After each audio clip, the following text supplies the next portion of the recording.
division title.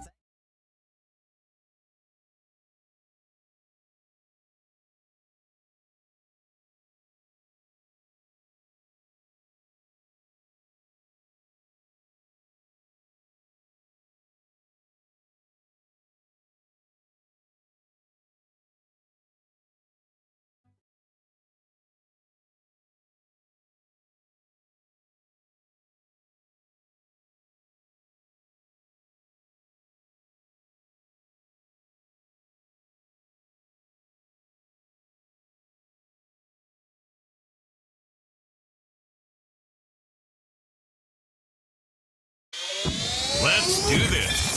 It's the Real Jonathan Smith Show on Indy Sports Ticket, 1430 AM, 93.9 HD2, and always on the free Indy Sports Ticket app. NBA free agency is in full swing. The World Cup, just cinema. So much fun to watch. Couple of dominant games last night. Mexico beat up on Ecuador. France dominated Sweden. Ivory Coast and Norway was a great game. Congo DR and England are playing right now. Can we put it on Fox? Is that cool?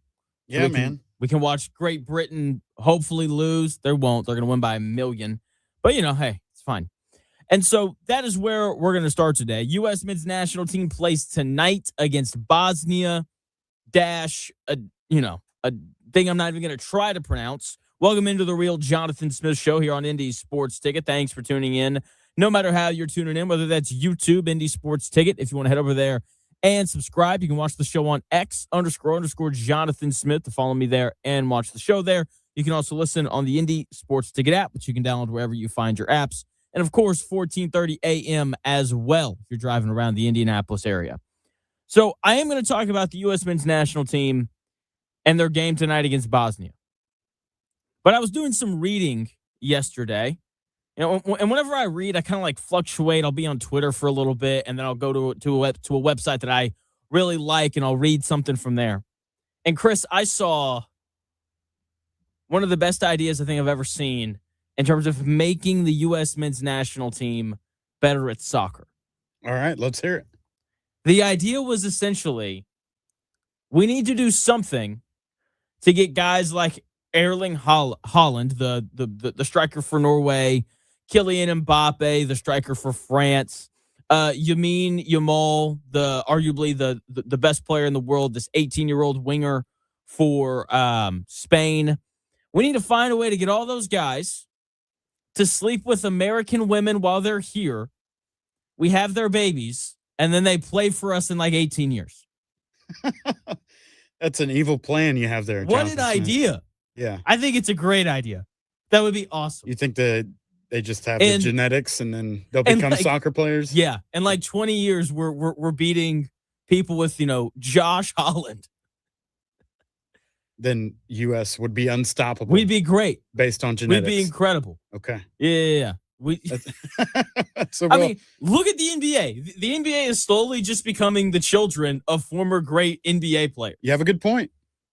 I'm just saying. And even when you look at this team, Tim or our team, Tim Weah, his dad George Weah is the only player ever to play in Africa and win the Ballon d'Or award, which goes to the best soccer player in the world.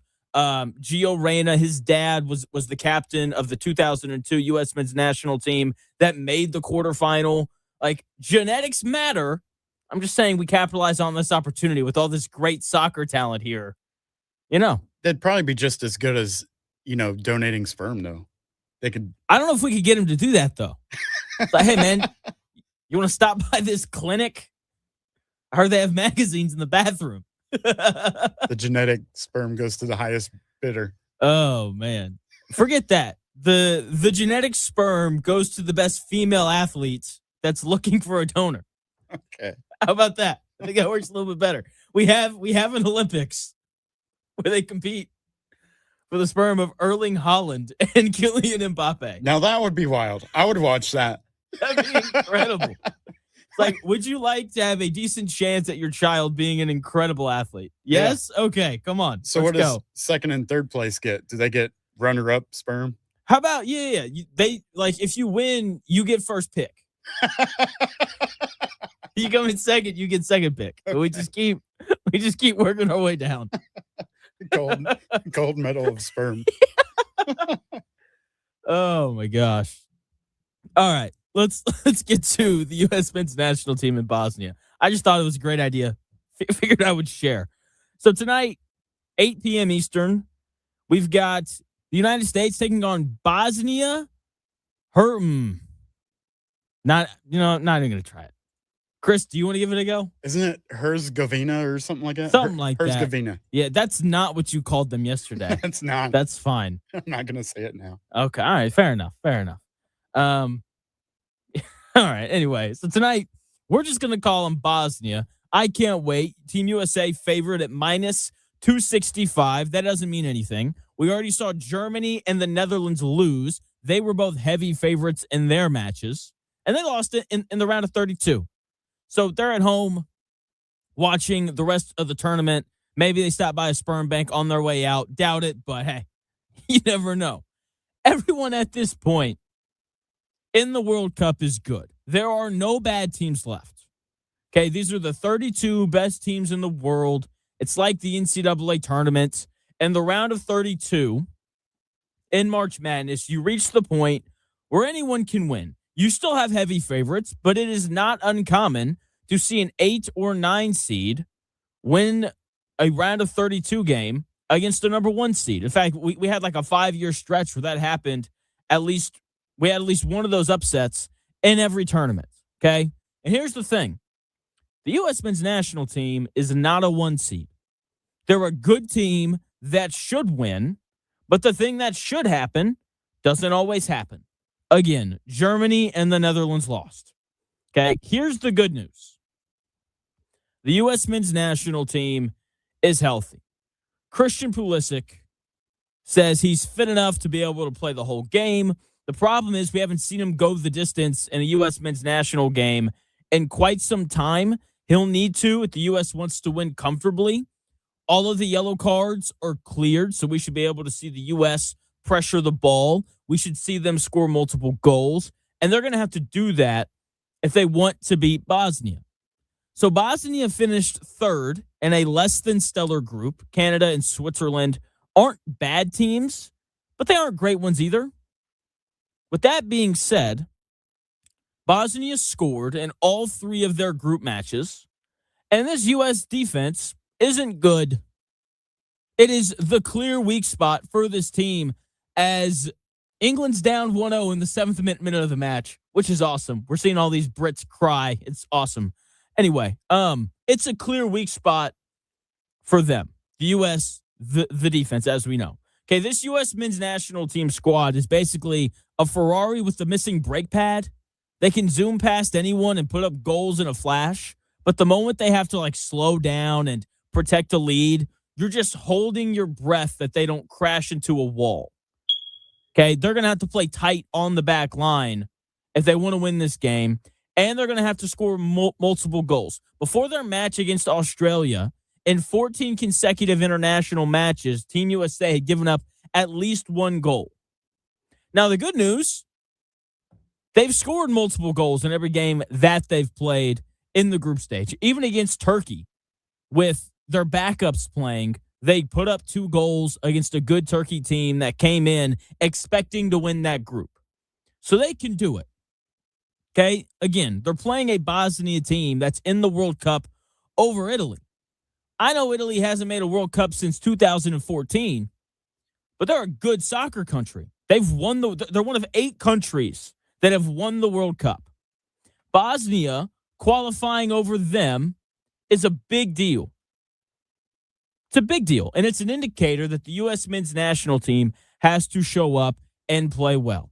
The Bosnians are also a big team. The Bosnians also make up the tallest team in the entire tournament, averaging around 6'2" in height compared to the United States 5'11".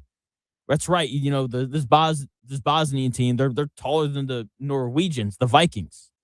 Okay, the center backs for Bosnia, 6'4" Nikola Katic and 6'2" Tariq Muramovic, are going to be pretty tough for the U.S. men's national team to deal with. Now, the United States has had a lot of success offensively on corners throughout the World Cup so far, but trying to score on corner kicks against Bosnia with all the size that they have, it's going to be like trying to get a rebound against a team of basketball players wearing stilts.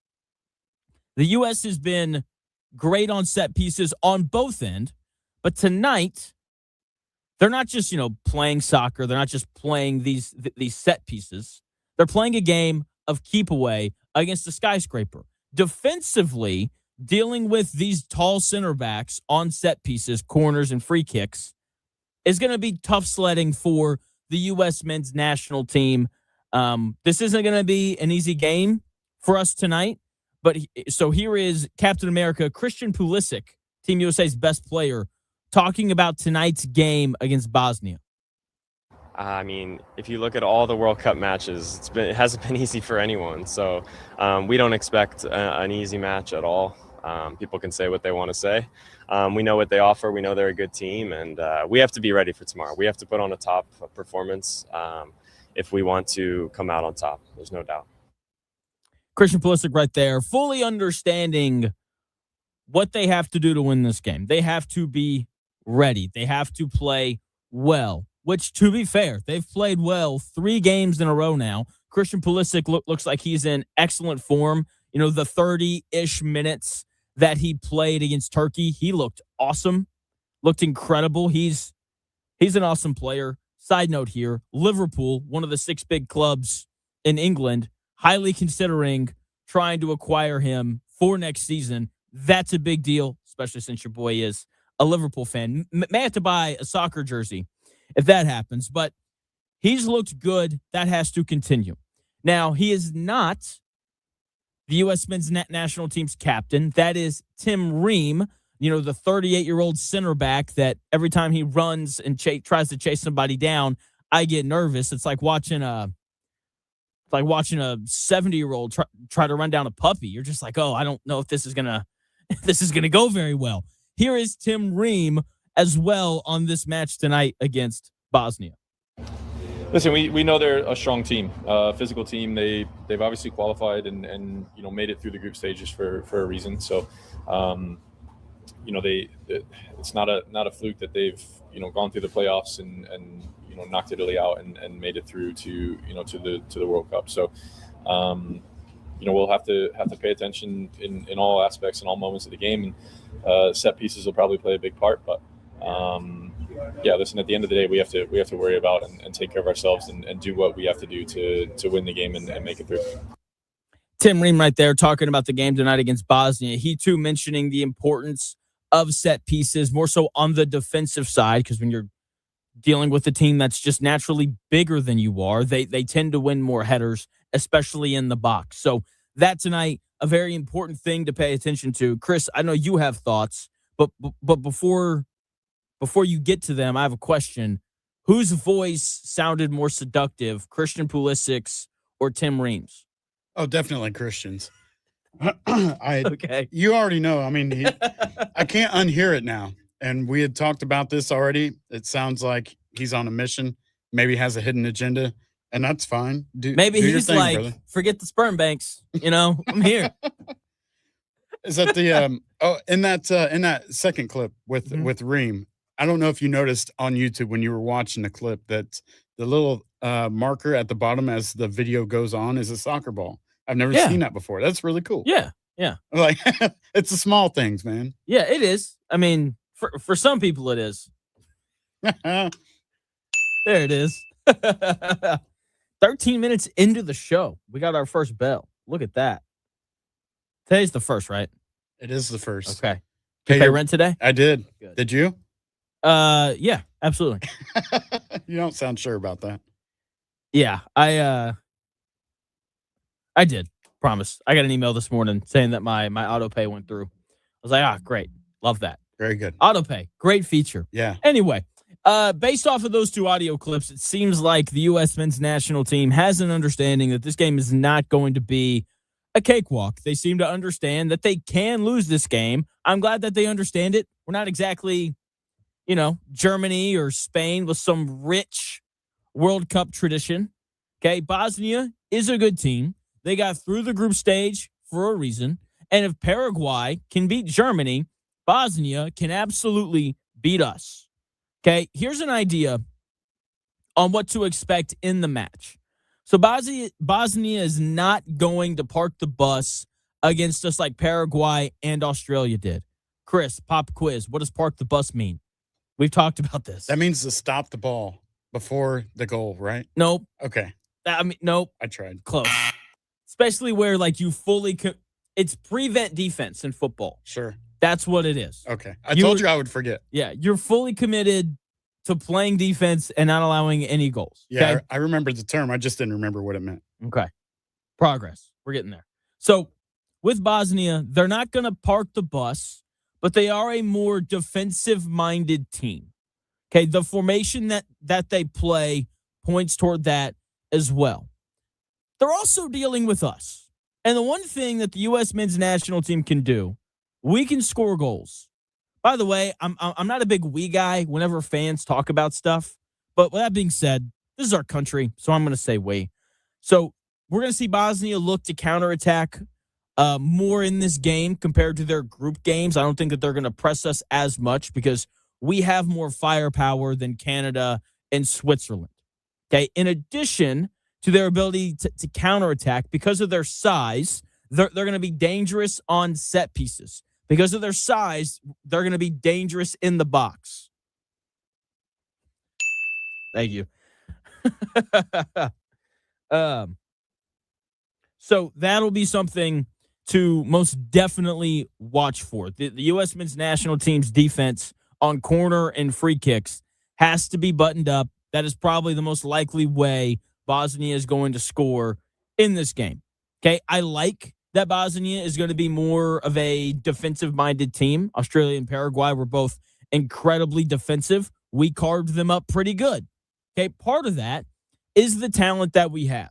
Okay, McKinney and Pulisic should both have the freedom and the opportunities to win against defenders to create chances. Fowler and Balogun should have chances in the middle to score some goals for the U.S. tonight. The U.S. should win. They should be able to hold possession. And with the talent they have, attacking, like they are going to score. The question is going to be about the defense. How do they do taking care of counterattacks? How do they go about not allowing corners and free kicks? What do they do when those corners and free kicks take place? The good news is across 3 group matches, they only gave up 7 corner kicks. The Team USA themselves had 19 in 3 games. They are the better team. They should control possession, and they should win this game before extra time even begins. I like the U.S. men's national team to win the game 3-1 and advance to their match on Monday, July 6th, which will be very exciting against either Senegal or Belgium, 2 teams that are most definitely a step up in competition from Bosnia. So I can't wait for the match tonight. It's going to be great, but tonight's match isn't just about advancing. It's about shattering a glass ceiling that has haunted American soccer for over 20 years. Can this U.S. men's national team finally do what almost no other U.S. men's national team has done in the modern era? I will discuss the historic stakes in 3 minutes.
If it's in today's sports world, it's here.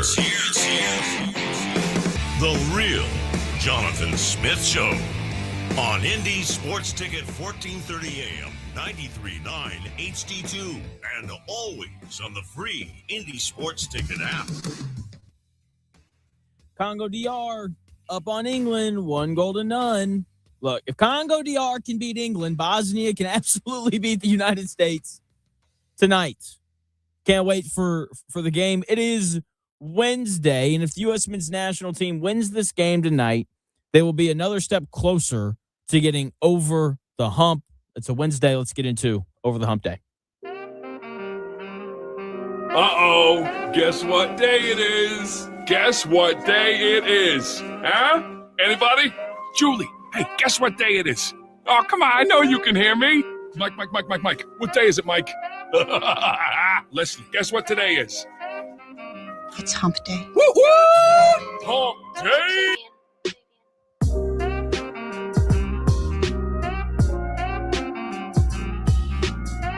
No, as a coach, I gotta get us over that hump. I gotta get them comfortable, knowing that you're gonna be in close games and you gotta make plays coming down the home stretch. I mean, in the tournament, we were right there. I just didn't get them over the hump, man. And that's something that I live with every day of my life. Because I truly believe that was the team to really make some noise and get to the finals, and I just couldn't get them over the hump. Former Indiana head coach Mike Woodson and that ever-long struggle of trying to get over the hump. He just couldn't do it. He kept coming up to the hump and then just not quite being able to walk up it. That's okay. Hopefully this U.S. men's national team is able to find a way to get over the hump this year. Okay? If they win this game tonight, they'll be another step closer. If they win, this will be their fourth consecutive World Cup where they've reached the round of 16. Like, oh, that's amazing. Here's the thing. They've only won one knockout match ever. Came in 2002, the only time they've ever made it to the quarterfinals of the World Cup. Now, the tournament was different then. The knockout stage used to start with the round of 16. Now it starts at 32. Okay, winning this game, winning this match, just gets to the United States to a point where they usually get to. Win the group and then lose. Winning this match gets the U.S. to the top of the hill. Okay, if they advance to the round of 16 and they lose to Belgium, people will be disappointed. But it won't lead to some crazy outcry where people are like, fire the head coach. Get rid of Christian Pulisic. It won't lead to anything like that. Winning tonight ensures that Team USA accomplishes the bare minimum of what people expect out of them. Okay? That is the reality of it. People expect for them to reach the round of 16 because that has been their history. This is what they do every single year. They get to the round of 16 and then they lose. For the last 20 years, the U.S. men's national team has been like a car that always breaks down on the exact same stretch of highway. You're driving through Indianapolis and you just always seem to hit the same pothole, which is amazing given how many potholes we have downtown. Okay? This is what happens. Team USA, we buy the ticket, they get through the group stage, and then boom, the engine blows out in the round of 16. Winning tonight gets them to the mechanic. Beating Belgium, probably Belgium, maybe Senegal, they play later today, we'll find out. Beating Belgium or Senegal on Monday is Team USA finally buying a brand new car. Okay, the U.S. soccer team gets out of their group, then they lose. That's who they've been every year except for 2002. Getting back to the round of 16 is expected this year, just like every other year of U.S. soccer. Do that, and you're at the top of the hump. Win 2 knockout games, so win today and Monday, then you're over the hump. Then you're the first team since 2002 to make the quarterfinals. Anything can happen. at that point. If Paraguay can beat Germany, then the U.S. can beat Spain in the quarterfinal. Okay? Or France. Actually, I don't know if they can beat France. I don't know if anybody is going to be France the way that they're playing right now. It's incredible stuff. They dominated Sweden yesterday. But they've got to take care of business tonight before we get to that point. Reach the round of 16 to get to the top of the hump, then beat Belgium or Senegal on Monday to completely get over. That is the path for the U.S. men's national team, and they are more than good enough to make it happen. But it all starts tonight. They have to win tonight. I like them to win 3-1. We'll see how it goes. Could this be a thing where we walk away completely disappointed? Sure, maybe. I don't know. We'll see. But we'll see. We'll see. Again, DR Congo, Dr. Congo, currently up on England 1-0, 1-0 for my American listeners. That'll probably change here at some point. But it'll be, it's still fun to watch the Brits sweat a little bit. NBA free agency is in full swing. We're seeing trades. The Lakers have signed like the entire NBA today. They signed Sandro Mamu, former power forward / center for the Raptors. Good player, good move, I think, on the Lakers' part. They traded for Walker Kessler earlier today. Great move on their part. They signed Colin Sexton not that long ago. They signed Quentin Grimes earlier today as well. So the Lakers are trying to put together a roster around Luka. I think it's a good idea, finally. But hey, we'll see. Apparently somebody over on Kalshi about $120,000 that England would not win against the Congo today with a potential payout of $1 million. So good for that guy. I hope he's an American who did it strictly out of spite. Good for that guy, Maybe he hit up that witch doctor that cursed Harry Kane and was like, "Hey, can you curse England?" I don't know. We'll see. So, NBA free agency, it's in full swing right now. Pacers still yet to do anything. That's okay. I don't mind them being patient. I think that's a good thing, honestly. And then you got teams like the Raptors that are just letting it loose, man. The Raptors gave up more for 35-year-old Kawhi Leonard than they did for 27-year-old Kawhi Leonard. The Raptors traded Brandon Ingram, Grady Dick, 2 first-round picks, 1 pick swap, and 2 second-rounders in exchange for Kawhi Leonard. In 2018, the Raptors gave up DeMar DeRozan, Jakob Poeltl, and a 2019 first-round pick that turned into Keldon Johnson. Now, Kawhi is coming off arguably the best year of his career, but that is a lot to give up for a 35-year-old that doesn't like to play basketball. The Raptors paying a massive premium for 35-year-old Kawhi is like buying a used luxury sports car with 150,000 miles on it, but paying double what it costs brand new off the lot. Sure, when it runs, it's the smoothest ride in town. But it's going to spend half the season sitting in the garage waiting for parts. Because that's just who Kawhi Leonard is at this point. Okay, the problem for the Raptors is there aren't many players in the world as good as Kawhi. You have to pay a premium for players that are this good. I just don't know why the Raptors did it. They were the 5th seed in the East last year. They lost to the Cavaliers in Game 7 in the first round of the playoffs. They made the playoffs because they play hard. They play with more effort than any team in the NBA, except maybe the Miami Heat. If you play hard for 82 games in a weak conference, you can make the playoffs. That's what the Eastern Conference was last year, weak. Before this trade, Toronto was like a reliable heavy-duty pickup truck. They'll outwork you. They will haul the load for 82 games, and they'll get you to the playoffs through sheer grit. But once you get to the postseason drag race, you're not beating a Lamborghini by just trying harder. Then when you get there, if you're relying on RJ Barrett and Brandon Ingram to be your best scorers, then you're in trouble. That's obviously not the case anymore.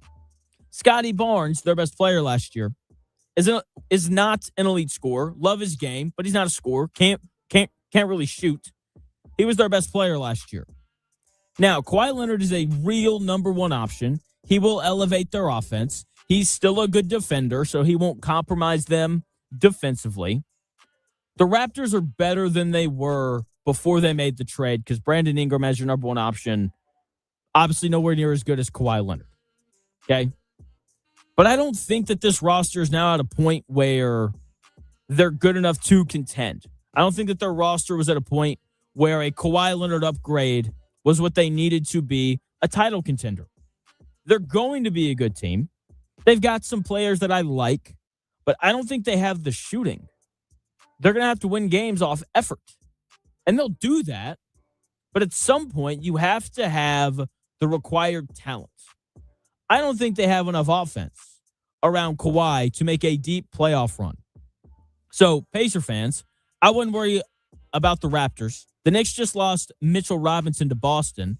So, the Knicks are still going to be good, but Mitchell Robinson was a big part of what they did. When it comes to the Raptors, though, they're still a step below the contenders in the East. With that being said, the best version of Kawhi Leonard is the second best player in the East behind Jason Tatum. And if that's the guy that they get in Toronto this year, they could be dangerous. I just don't think that they're getting that from 35-year-old Kawhi Leonard. So, from a nostalgia standpoint, I know that Raptor fans are excited. I wouldn't bet on this team like making a deep playoff run, though. The Clippers, on the other side of this, are completely submerged in their rebuild now. Kawhi Leonard, James Harden, and Ivica Zubac are now all gone. Keaton Wagler and Darius Garland are now the future of the Clippers. Good for them, I guess. Benedict Mathurin going to get to take a lot of shots this year if he's able to stay with the Clippers. They've acquired some picks to help build up the roster. I don't think any of the players that they got are going to be around long term. Grady Dick was buried on the Raptors roster last year. There it is. What time is it? 12:34.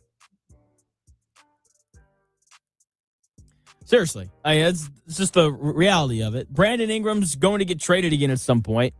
They made this move for the picks, and I think it was a good move from the Clippers. They got younger, and they acquired picks from a team that's betting their future on a 35-year-old. Great move from the Clippers. By the way, what a hit basketball took in LA yesterday. No more LeBron James for the Lakers. No more Kawhi Leonard. I guess now that they're going to have to rely on white guys. Luka Doncic, Walker Kessler, and Austin Reeves. Watch out, everybody. We got the Los Angeles White Lakers coming through. Going to be a great time in LA. They're going to move back to Minnesota for that. They might have to. They might have to. Oh, man. If for the Clippers, if Keaton Wagler can play, then they're going to be in a great spot for their future. But obviously, we have to wait and see what happens. And speaking of what happens, we have a new wild card in the NBA. What happens when billionaires treat real NBA franchises like video games? We are seeing this trend of how new owners have a tendency to make big moves that look great in 2K, but create some chaos in real life. We've seen one historic franchise with a new owner make some big moves today. There's another one that is in the midst of making one. I'll talk about these two franchises and new owner syndrome in 3 minutes.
may, one day, be a must-listen for sports enthusiasts.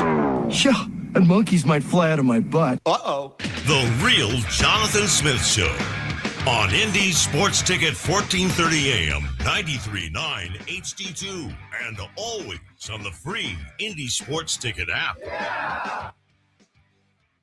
Kawhi Leonard to the Toronto Raptors, Walker Kessler to the Los Angeles Lakers, LeBron James to the Indiana Pacers. I hope. I know that's what we're all hoping. We'll see what ends up happening with LeBron and, everything else going on in free agency. Pacers still yet to make any sort of big move. And, the Timberwolves and the Trailblazers are two of the more recent NBA teams to have new owners arrive on the scene. And I do not find that surprising at all that these are two of the teams at the center of two of the biggest trades in the offseason so far. This is a trend we've seen. When your team has a new owner, watch out. Anything can happen. The Mavericks traded Luka Doncic when their new owners showed up. The Suns went out and got Kevin Durant and Bradley Beal when their new owner showed up. The Clippers went and got Kawhi Leonard and Paul George when Steve Ballmer bought the team. The Nets got James Harden, Kyrie Irving, and Kevin Durant shortly after they came under new ownership. And I bring all this up because we're at the point of the NBA calendar where free agency is happening, trades are happening. And two of the biggest owners, two of the newest owners in the NBA are yet to make their presence felt. And I think all of that is currently changing. The Boston Celtics have a new owner. And they're about to trade Jaylen Brown. I think that's actually part of why they're looking to trade Jaylen Brown. The men that own these NBA teams are highly successful.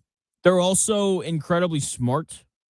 You don't get to buy something worth over $1 billion if you're not smart. It's just the reality of it. Like, if you're an idiot, you probably can't afford to buy the Boston Celtics or the Los Angeles Lakers. The problem is these new tech and finance billionaires buy an NBA team and treat it like a shiny new toy on Christmas morning. Like, they don't want to read the instruction manual or build a culture. They just want to smash their action figures together. And they trade, and when they do that, they end up trading away guys like Luka Doncic because they're playing real life NBA 2K with a cheat code, completely forgetting that human chemistry and fan engagement and all those other things actually matter. Okay, they come into the league and they miss things. They just assume that they know what's going on because they're smart, bright people. Then they give away their future for a team that makes sense on 2K, but not in real life. For example, Timberwolves just got new owners, A-Rod being like kind of the face of that. Now they have LaMelo Ball and Anthony Edwards. On a video game, that works tremendously. In real life, however, I have questions. Kevin Durant and Bradley Beal together in Phoenix makes a lot of sense on 2K. But I have questions about that in real life. NBA Jam would be a lot of fun playing with Anthony Davis and Kyrie Irving instead of Luka and Kyrie. This isn't a video game, though. And every move that you make impacts more than just what happens on the court. Personalities clash, and when moves aren't popular, it can impact your bottom line. Just ask the Mavericks' new owners. They had to fire everybody after the Luka trade. And there's people that are still mad at them. You know that they lost money after they moved Luka. The Celtics, I believe, are looking into moving Jaylen Brown because that's what everyone thinks they need to do. And these owners, they watch SportsCenter. They listen to talk radio. They want to know what people think of their product. And it can influence your decision-making. Okay? There are certain people, like, for example, for me, because I think this is true for everybody, like, if they want to talk to me about my show, there's certain people I just don't talk to them about it because they're going to have opinions, and I don't want for their opinions to impact what I do. Okay? And for the Celtics right now, everyone's saying they need to trade Jaylen Brown because once you put someone in a trade, there's no going back. Brad Stevens, a hero here in the Hoosier State, I think he's one of the best presidents of basketball operations in the NBA. He's smart enough to know he's smart enough to know that they can bring Jaylen Brown back and smooth everything over. But that doesn't seem to be happening. So I think that the new owner has his fingers a little bit too deep into this side of the business, and that can set the franchise back. Okay, the Lakers are the other team that has a chance to make their presence felt with the new owner. LeBron James is leaving. It is now officially the Luka Doncic era in Los Angeles. They brought back Austin Reeves. They desperately need a center. And what did they do? They overpaid for Walker Kessler. Avishia Zubac is a better center than Walker Kessler. The Pacers gave up less for Zubac than the Lakers did for Walker Kessler. Okay? This is what new owners do. They reach on things, and they can set your franchise back. Okay, so that was their big splash.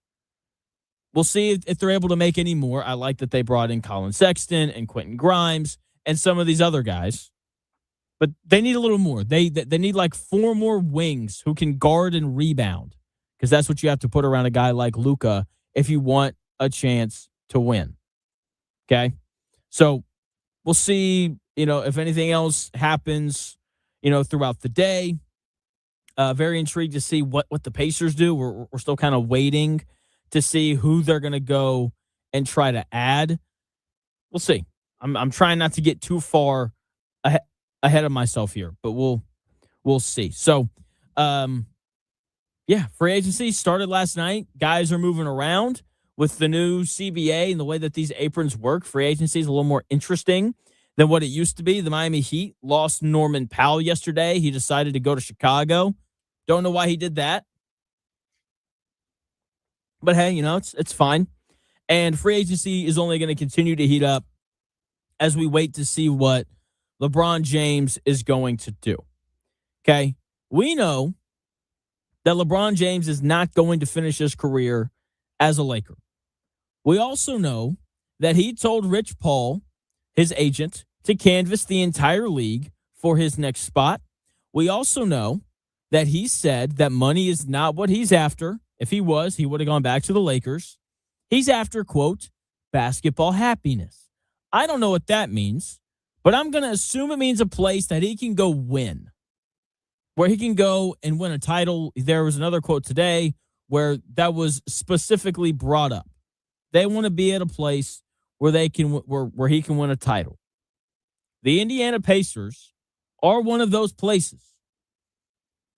He's also good friends with Tyrese Halliburton. He likes Tyrese enough to have him co-host his podcast in place of Steve Nash. I know that because it happened this year. That matters because I'm sure LeBron wants to go somewhere. He's playing with people that he likes. There are other requirements as well that I think are kind of obvious. I think LeBron wants to go to a place where he's not currently hated. For example, I think that the Boston Celtics make a lot of sense for LeBron, but the people in Boston hate that man. So I don't think he's going there. Here in Indiana, we obviously don't like him after all those battles with the Heat, but there's not a crazy amount of animosity towards him. Okay? So the other requirements in addition to that are obviously he wants to go to a place where he can win a title, and he wants to end up at a place where he's important to their success. But he isn't necessarily required for all of their success. All of these players care about their legacy. LeBron James wants to win a 5th championship so he can put it on his resume. But I don't think he wants to have to play all 82 games for whatever team he's on to be competitive because he's 41. Don't blame him at all. The Pacers check that box. They've got real depth. Honestly, LeBron coming to Indiana would be like bringing a priceless antique grandfather clock into a modern smart home. The Pacers have the young depth able to handle the day-to-day heavy lifting, so LeBron doesn't have to carry the load every single night. We just need him to chime in and occasionally be great during like the final 2 minutes of a playoff game.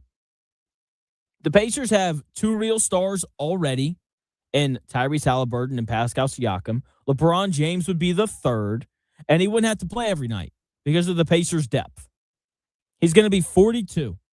He needs to play 50-ish games and to be given the easiest defensive assignment in every game that he plays in during the regular season. He can do that here. He can absolutely do that. Leave the tough defensive assignments to Pascal Siakam and Aaron Nesmith and Andrew Nembhard and Jarris Walker and all the guys out here who can actually defend. Okay? He can do that here. And then in the playoffs, when the game slows down, if it does, would like to play fast, he would be vital for their success. Especially when Tyrese Halliburton is off the floor. Because then LeBron just plays point guard for you. And, say whatever you want about LeBron, that guy's a genius when it comes to knowing how to play basketball and how to make reads. Rick Carlisle, no matter who he has coached, has found a way to create productive offenses wherever he's been.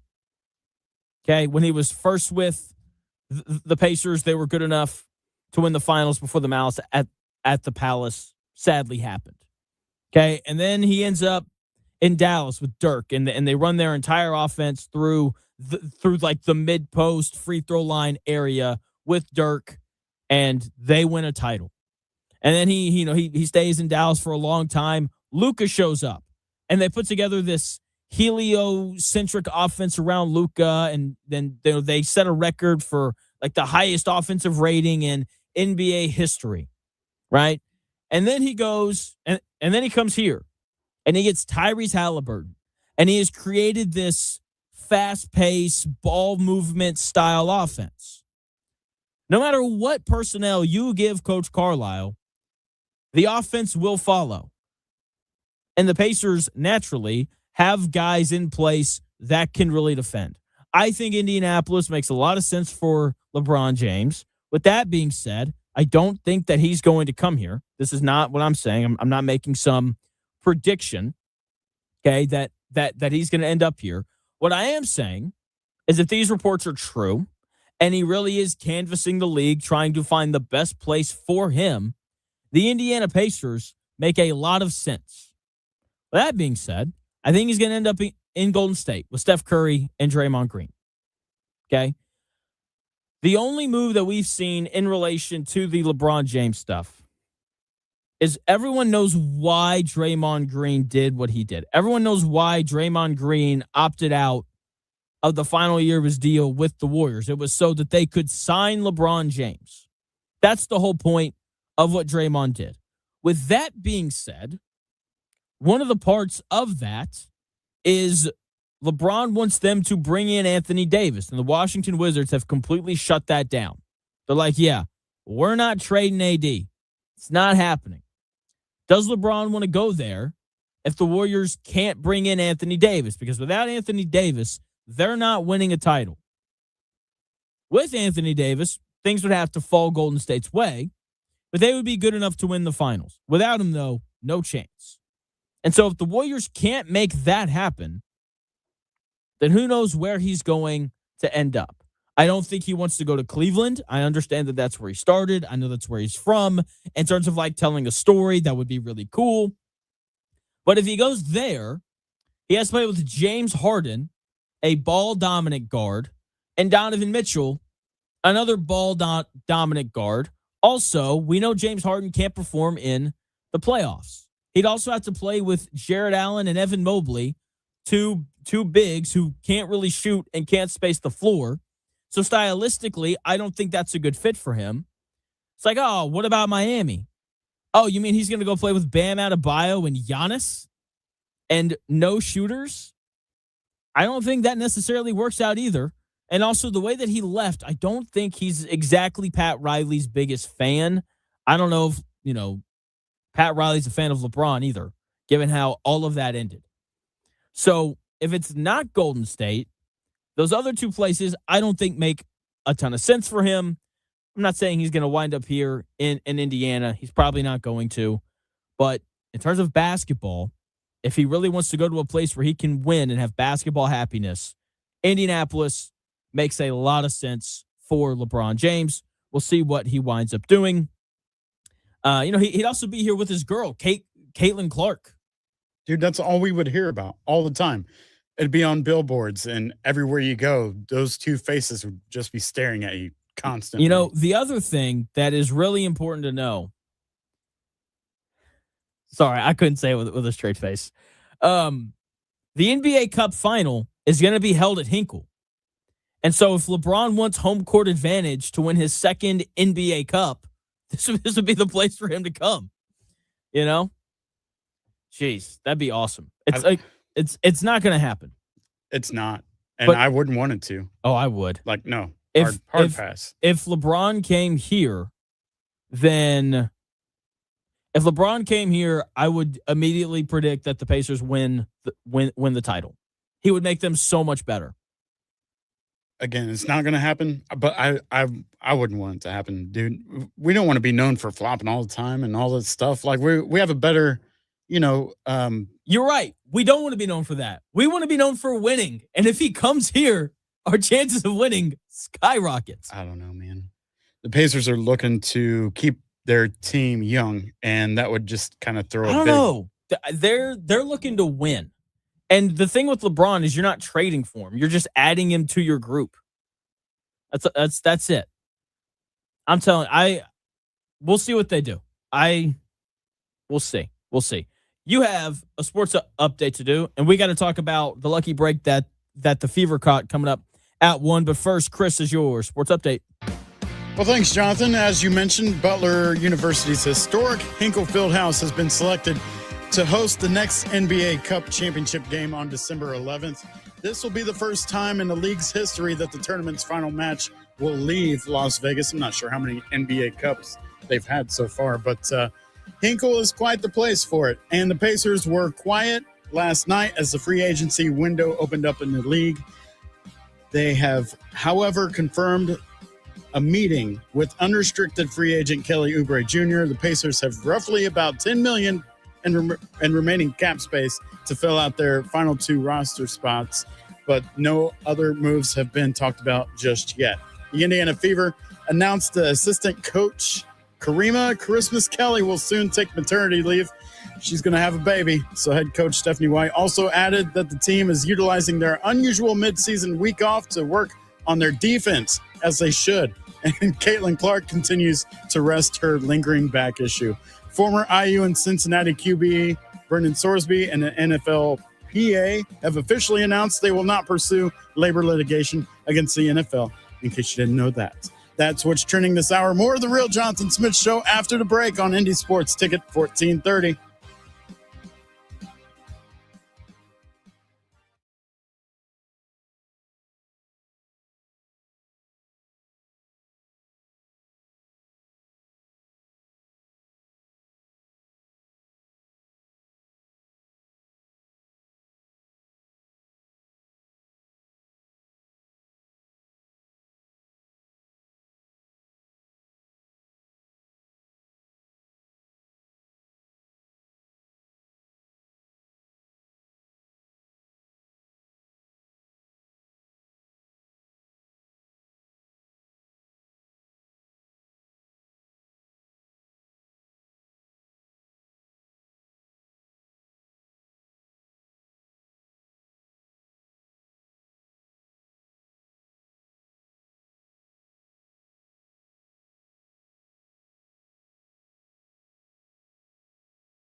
Let's do this. It's the Real Jonathan Smith Show on Indy Sports Ticket, 1430 AM, 93.9 HD2, and always on the free Indy Sports Ticket app. Hour number 2 of the Real Jonathan Smith Show getting underway in a big way. England down 1-0 to Dr. Congo. What? You're over there. I don't think it shaking your stands head. for DR or stands for doctor. You don't think so? The DR does not stand for What doctor. else could the DR stand for? What, wasn't it Dominican Republic? No, it's not. I think it's the Democratic Republic. Something like I that. kept calling it Dominican Republic because every time I did, someone would say it's Democratic Republic Okay, well, or something like that. I was just being a little twat. Nope. I just All right. I like to do that sometimes. Are you a Culver's guy? Yeah. When you go to Culver's, what do you get? I don't know. I like that they have crinkle cut fries for sure. Okay. We'll do that, and I like their version of a Blizzard Bowl. I don't remember what they call Custard? it. Yeah, It's love my wife dearly, but every time I'm like, "Do you want to go get ice cream?" She says, "Yes." Where do you want to go? I say, "Let's go to Culver's." She goes, "Culver's doesn't have ice cream; they have custard." I'm like, "Okay." That's when you give her an analogy. That's when you spring one on her and be like, I asked "Actually, her about that this morning. Yeah, I was talking to her, and I was, I said something that I would just never say on the air. I don't even remember what I'll do this. Nope, can't say it on the air. Never mind. So I'll say something stupid, and then follow it up with like whatever the topic is. So this morning I said something about Amazon, and I was like Amazon Riz, and I would never say something like that on the air. And then we started talking. I was like, Chris asked me yesterday if I speak to you in analogies, and I was like, I don't really think that I do that. She was like, oh, so you do. That's why she I said said we need to have her on so we can she get said the actual. early on when we were like dating and we were learning about each other, I would. I want to hear some of these now. I don't even remember what they would have been. I bet she knows. Yeah, she probably does. Yeah, she probably does. We're gonna need to get some of those examples there, Amelia. Yeah. Okay. Sounds good. We could. I'll see if she remembers any. Back to Culver's though. JJ Watt's Culver's order is crazy. Okay. Listen to this: deluxe double butter burger with cheese, crispy chicken sandwich, no lettuce, cheese curds, nice, turtle sundae with chocolate custard and a root beer. That's a lot of food. Yeah, that's solid. Then again, JJ Watt, very large man. Sure. I would go without the curds, but everything else. Dude, the curds are good though. Nah, I'm good, Man. Fried cheese, sign me up. Just saying. Yeah. Other than that, sounds good. You're probably the type that likes mayonnaise too, aren't you, Jonathan? No. Okay. Because I don't know, man. Curds, people that eat those are. Are you saying because I'm white? Do you think I like mayonnaise because I'm white? Not what I said Is that what this is? at all. But now that you mention it, I'm just kidding. Not a mayo guy. I'm not really a sauce guy at all. I eat everything plain. For the most part. Yeah. So like if I go to Chick-fil-A, no Chick-fil-A sauce, no Polynesian, just nothing. Nothing even for your chicken, like a barbecue sauce, nothing? Nope. What's wrong with you? Just a good old chicken sandwich. Okay. Well, I mean, Chick-fil-A is acceptable. With some cheese. Chick-fil-A But that's can get anywhere. They can get by without sauce. Yeah. But Actually, I take that back. There's one chicken place that I get sauce. Slim's.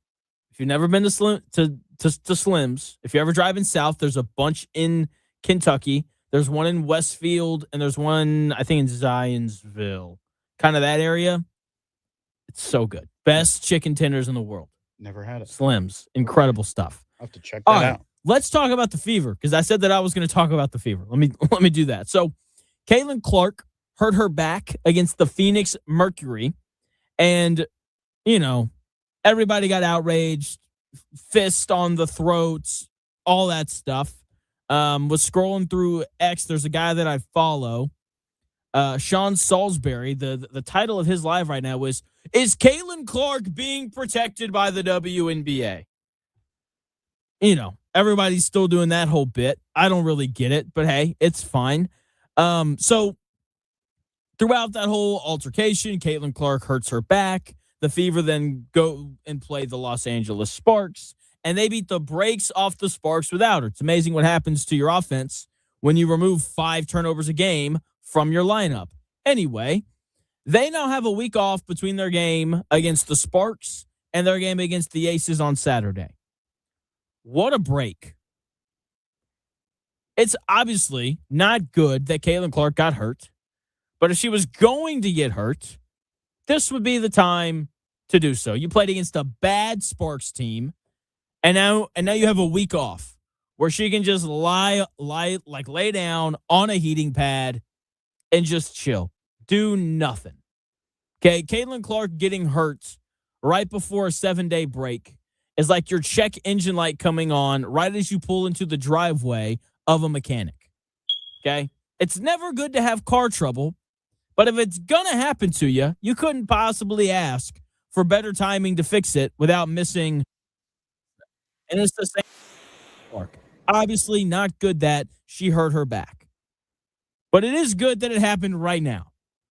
The Fever have had a week off. Chris mentioned in his sports update that they're taking this time to really work on their defense. I personally would take this time to work on their decision-making because that's what I really think is holding them back. I hope that they come out of this break on a tear. They need to go on one. They're 11-8. What in the world? They're the 7th seed in the WNBA right now. They're yet to go on a nice run of wins. They have a win streak of 4 and a win streak of 3 on the year. They've been inconsistent. They can't blow out bad teams. They can't consistently beat the good teams. They have to find a way to be more consistent night in and night out. Some nights, you aren't going to make shots. It happens. Okay, Otter Creek had a comment earlier. Something about how, effort never goes cold, right? Like you're shooting. It's very true. You know what else never goes cold? Good decision-making. Something that the Fever lack. They have to be better at not turning the basketball over. Bad decision-making is the result of one of two things. It is the result of a lack of focus, or it is the result of thinking you're capable of more than you actually are. I don't know which one is their problem, but they have to figure it out if they want to string a lot of wins together. They're only playing 44 games. They're almost halfway through the year, and they're closer to the bottom of the league than they are the top. Making the playoffs and losing in the first round would be a major disappointment from the Fever this year, and that seems to be what they're headed towards. Speaking of disappointments, if Dr. Congo beats England, major disappointment for the people across the pond. I hope it happens so badly. I would jump for joy. Didn't you say that was going to be an issue anyway because they're not used to like heat?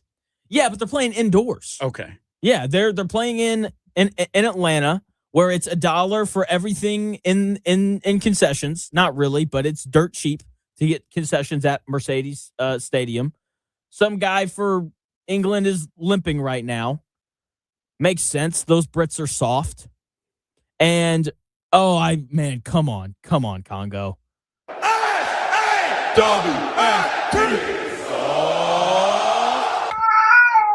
Perfect. Thank you. I forgot we had that. You're welcome.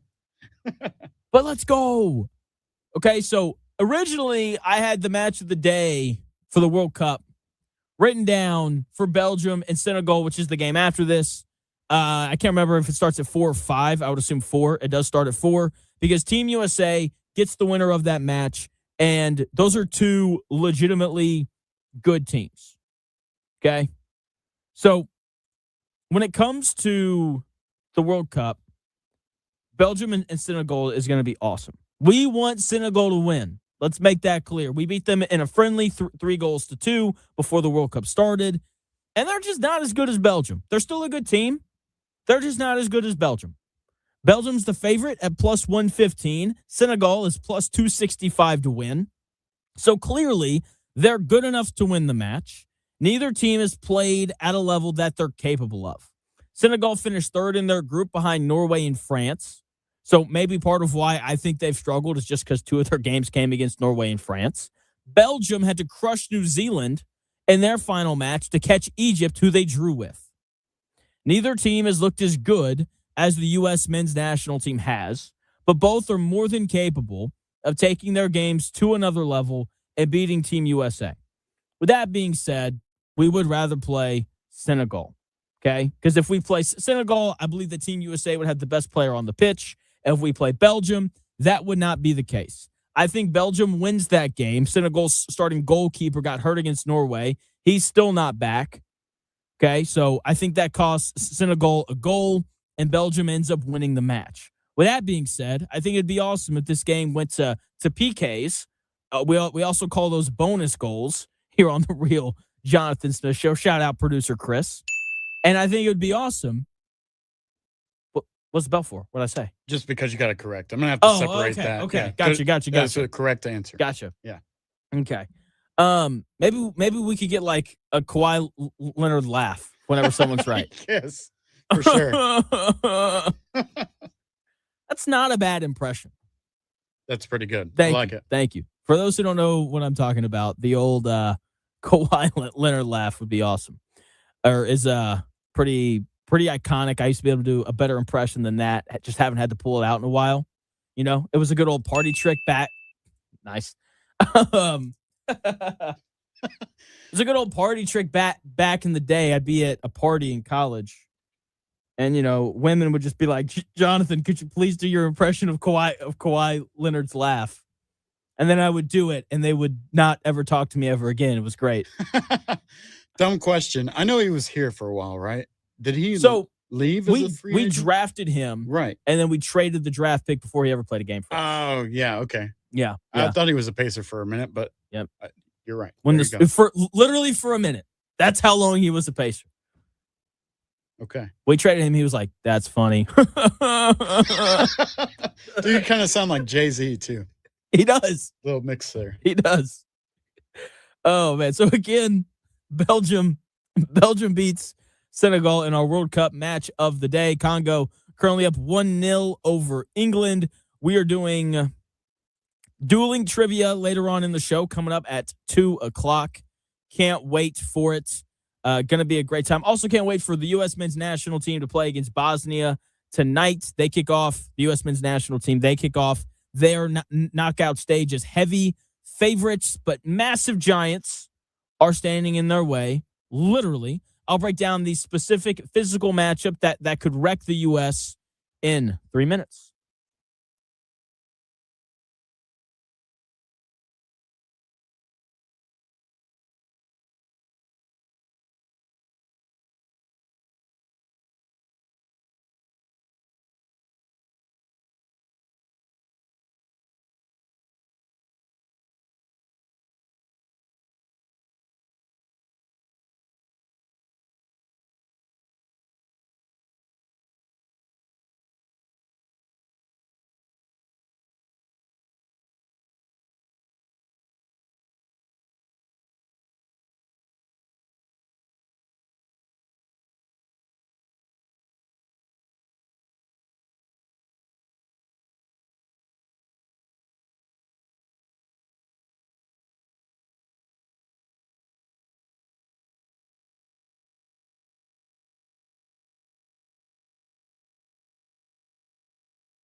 best takes.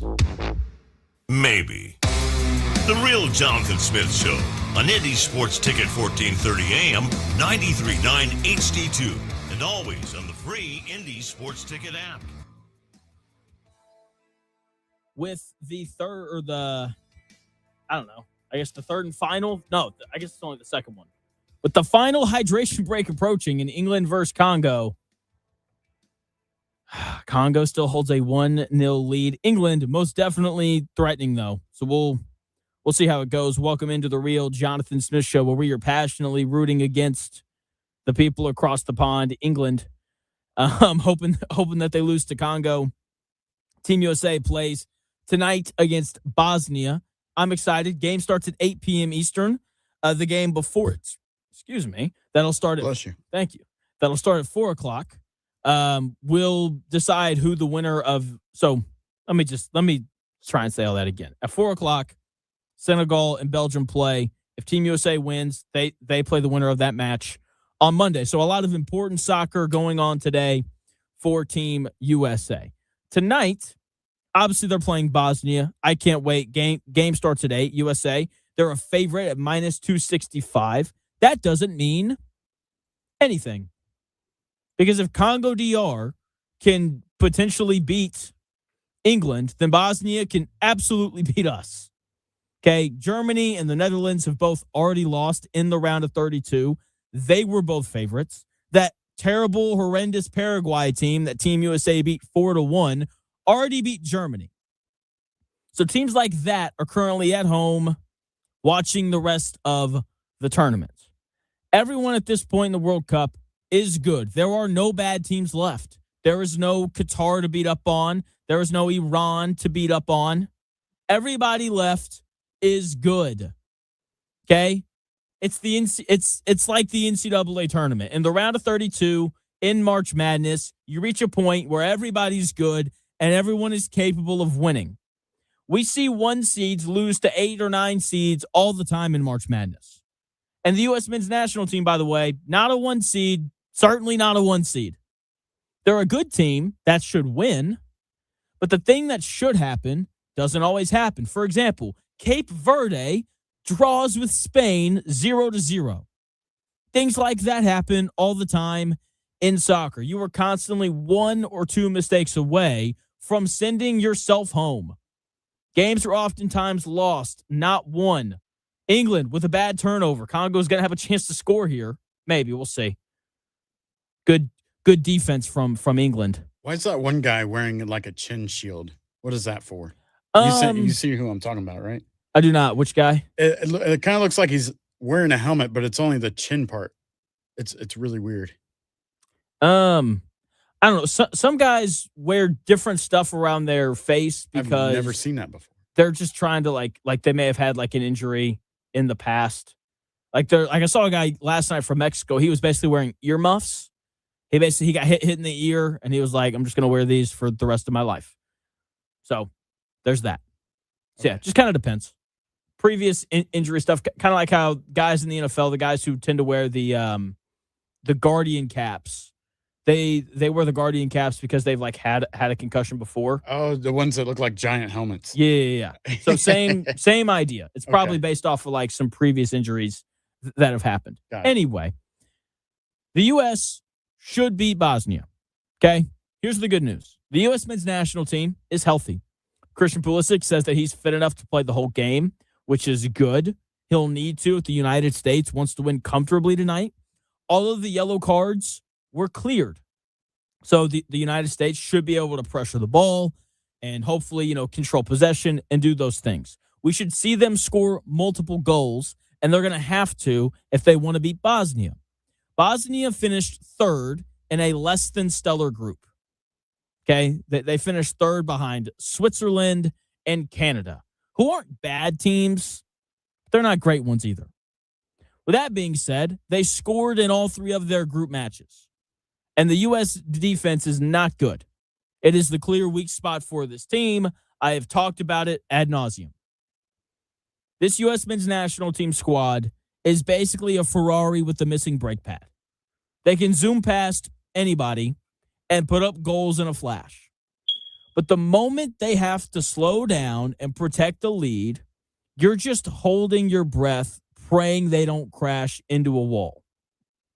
Okay, that means they're going to have to play tight on the back line, and the U.S. is going to have to score multiple goals to win. Before their match against Australia, they had played 14 consecutive international matches where they had given up at least one goal. Bosnia is probably going to score in this game. Now, the good news is Team USA, they scored multiple goals in every game they played in their group stage. So they can do it. They're playing a Bosnia team that's in the World Cup over Italy. I know Italy hasn't made a World Cup since 2014, but I think everyone also knows that Italy is a good soccer country, okay? So the fact that they were able to qualify over Italy, like that's a big deal.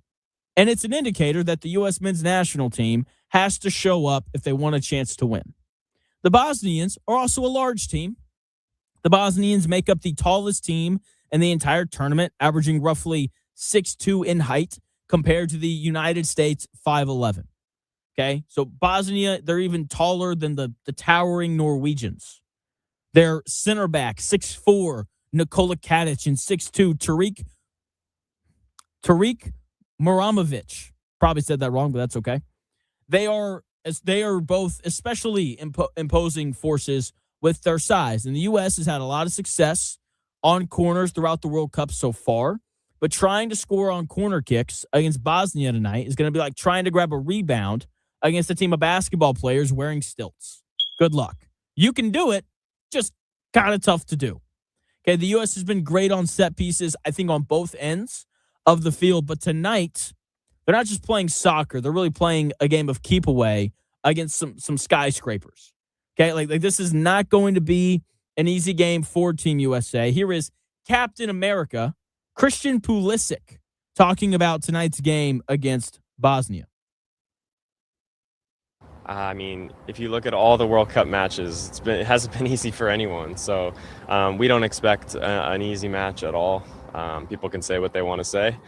We know what they offer. We know they're a good team, and we have to be ready for tomorrow. We have to put on a top performance if we want to come out on top. Christian Pulisic right there. Short and to the point. Got to put on a top performance if they want to come out on top. I would agree with that, and a large part of that is going to be Pulisic. Again, he is fit. He is healthy. He is planning to play the entire match tonight. The question is going to be, how does he respond if he gets nicked in the calf again? Is he just going to like sit out for 2 weeks? Because that's what happened in the group stage. He got nicked in the calf, 45 minutes into the United States World Cup, and then he just didn't play for 10 days. So how does he respond to that? To his credit, the match against Turkey last week, the 30 minutes that he played were very physical. And in addition to them not only being physical, he played really well. He looked good. He looked like he was in full form, doing exactly what he did in the 45 minutes that he played against Paraguay, beating people off the dribble, splitting doubles, doing all sorts of awesome stuff. So hopefully Christian Pulisic and his seductive voice show up tonight and play very well. That way we can get more audio from him tomorrow, and we can have Chris listen to him more. Hey, my name's Christian Pulisic. Do you want to give me that ball right there? Oh, how's it going, buddy? Which do you prefer? Kawhi Leonard's laugh or or Christian Pulisic's voice? We should put them together. That'd be great. Yeah, I'm gonna do that. I'm gonna put those two together and bring it in. Go ahead. See, Fitch, you can always call in with a Colts question. You don't even have to ask, man. If you have a Colts question, I'm always down for that. There's just not a ton of Colts stuff going on. Okay, like there's only so many ways for me to be like, I don't think Anthony Richardson's very, very good. So yeah, if you have a Colts question, you can always call in with that. We will always stop the show for a Colts question. To be fair, Ross chiming in on the YouTube chat saying Caitlin Clark hurt her back trying to carry the whole league. Nice, very true. Anyway, back to the U.S. men's national team. Never mind. There's C. Fitch calling in with a Colts question. C. Fitch, what's going on, my man? Dude, it is hotter than the depths of Hades out right now. Let me tell you It's what. hotter than the devil's ball sack. Yep, that's right. Yeah. What's up, man? Nothing. I actually have two questions. One, and I just now saw this, Indiana University men's is playing in something called FISU, July 15th. Have you ever heard of that? Like their basketball team is? Or Yeah, on July. Yeah, it's an exhibition somewhere in South America. They're playing college Gene D something. I don't know. They're out of Quebec. yeah. So, and I don't speak Canadian. So I know last year. I've never heard of that. Yeah, I know. Last year they went and played. They didn't go play in Italy, but it is not uncommon for men's basketball teams to go overseas during their off season to play against some various teams and tournaments. Like I remember talking to Dan about it. I can't remember if he was coaching at IU or Bowling Green. He took his team somewhere.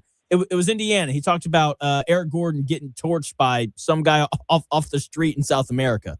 So that's right. Not uncommon. Yeah, Purdue's got some games up in Vancouver around the same time, so I think must be that time of year where they go out of the states to play some other teams. Fair enough. If they want go ahead, Steve Fitch. Oh, I'd say a buddy of mine said that they're representing U.S. in the FIBA competition. FIBA, yeah. So FIBA is it's FIFA but for basketball.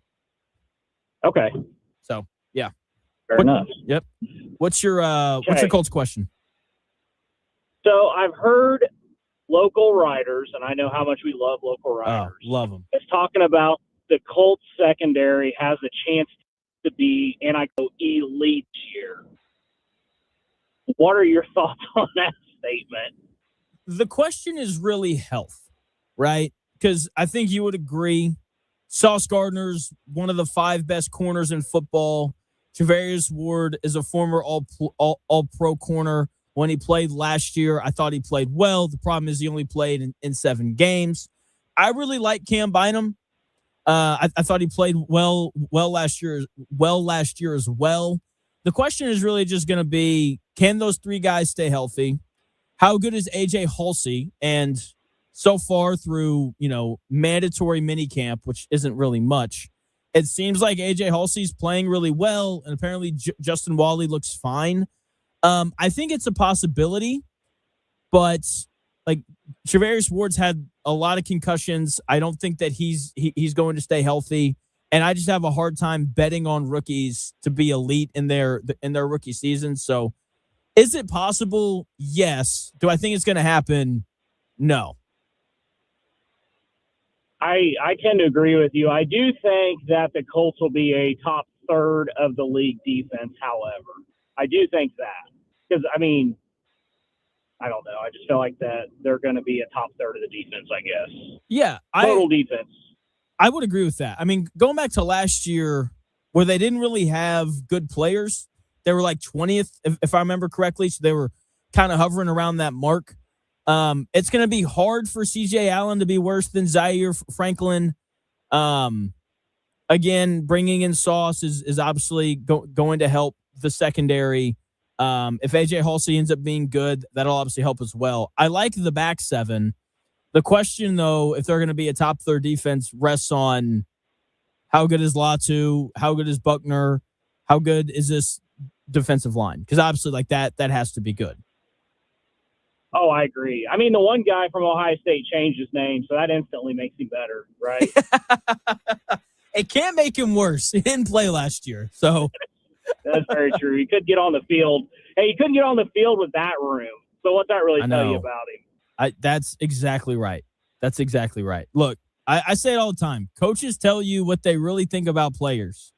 And the fact that they went and they signed Arden Key, a rotational pass rusher, which they needed the depth. So that's probably not the best example. But the fact that they took him in the second round last year, he was a top 50 pick, and he did not play, tells you all that you really need to know about him. Can we make one more bet since I already have a bet against you with the Colts and the Titans? Yeah. What was that bet? I wrote it down. I just got to find it. I bet you that the Colts would finish ahead of the Titans in the division. Okay. Yep, that works. That was our bet. All right. What's your other one? You remember how you and Dan had the Downs versus, I think it was Downs versus Pittman bet last year? Yeah. I will do Downs versus Pierce this year, and I will take Downs. Receptions or yards? Both. All or nothing. Both. Okay, so if they split and one leads in receptions and one leads in yards, we draw. It's a wash. Yep. Yeah, we can do that. That works. I'll do that with you. All right. Cool. We'll do it for Wendy's or whatever you want to do. Sounds good. So I have Pierce. All right, brother. More receptions / yards than Downs. Yep. Sounds good. All right, let's do it. All right, C. Fitch. Right. Thank you for the call. See you guys. As always, see you.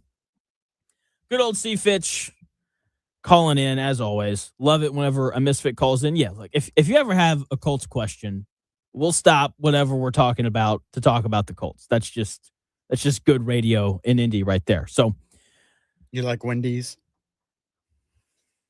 I like the food. Okay. I like the food from there. All right. Oh man. Anyway, so back to Team USA. Their captain Tim Ream also discussed their upcoming match against Bosnia. I have that audio for you when we come back in 3 minutes.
If it's in today's sports world, it's here. The real Jonathan Smith Show on Indy Sports Ticket 1430 AM, 93.9 HD2, and always on the free Indy Sports Ticket app. Sad news. England has tied the game with Dr. Congo. What a bummer. 1-1. Maybe we can get to penalty kicks, but bonus goals. Bonus goals. As Chris likes to call them. Let's go bonus and, goals. And the Congo can find a way to win. Welcome into the real Jonathan Smith Show here on Indy's Sports Ticket. We got Deuling trivia coming up at 2:00. Can't wait for that. We got Team USA playing against Bosnia tonight at 8. Welcome into the real Jonathan Smith Show. Thanks for tuning in, no matter how you're tuning in, whether that's YouTube, X, the Indy Sports Ticket app, or 1430 AM. Here is the U.S. men national team captain, Tim Ream, talking about the match tonight against Bosnia. Listen, we know they're a strong team, physical team. They've obviously qualified and made it through the group stages for a reason. So, it's not a fluke that they've gone through the playoffs and knocked Italy out and made it through to the World Cup. So, we'll have to pay attention in all aspects and all moments of the game, and set pieces will probably play a big part. But listen, at the end of the day, we have to worry about and take care of ourselves and do what we have to do to win the game and make it through. Tim Ream right there, U.S. men's national team captain, 38-year-old center back, talking about the game tonight. And it seems between the Tim Ream clip and the Christian Pulisic clip that we played earlier, seems that the U.S. men's national team has an understanding that this game is not going to be a cakewalk. And they understand that they can lose. Like Congo has England on the ropes right now, 1-1. We're hopefully going to get extra time, and Congo can find a way to eke this game out. But look, if Paraguay can beat Germany, then Bosnia can beat us. It's just the reality of what's going on in the World Cup. And here's an idea just kind of on what to expect in the match. Bosnia is not going to park the bus against us like Paraguay and Australia did. With that being said, they are going to be a more defensive-minded team. The formation that they like to play points towards that. They're also dealing with us. And the one thing that Team USA can do is we can score goals. So I think that they're going to look to counterattack more in this game compared to their group games because the teams in their group didn't have the firepower that we have. Switzerland and Canada, not bad teams, but also just not as talented as the United States is, which is a really weird thing to say. So in addition to Bosnia's ability to counterattack, because of their size, they're going to be dangerous on set pieces and in the box. The U.S. men's national team's defense on corner and free kicks has to be good. It has to be buttoned up. That is probably the most likely way Bosnia is going to score in this game. So I like that Team USA is set up to play against a more defensive-minded team. Australia and Paraguay were both very defensive, and we carved them up. Okay, part of that is the talent that we have. McKinney and Pulisic should both have freedom and opportunities to win against defenders, to create chances. Fowler and Balogun, no, he doesn't have a yellow right now because all that resets once you enter the knockouts. He's going to have opportunities in the middle of the field and in the box to score some goals for the U.S. tonight. The United States should win.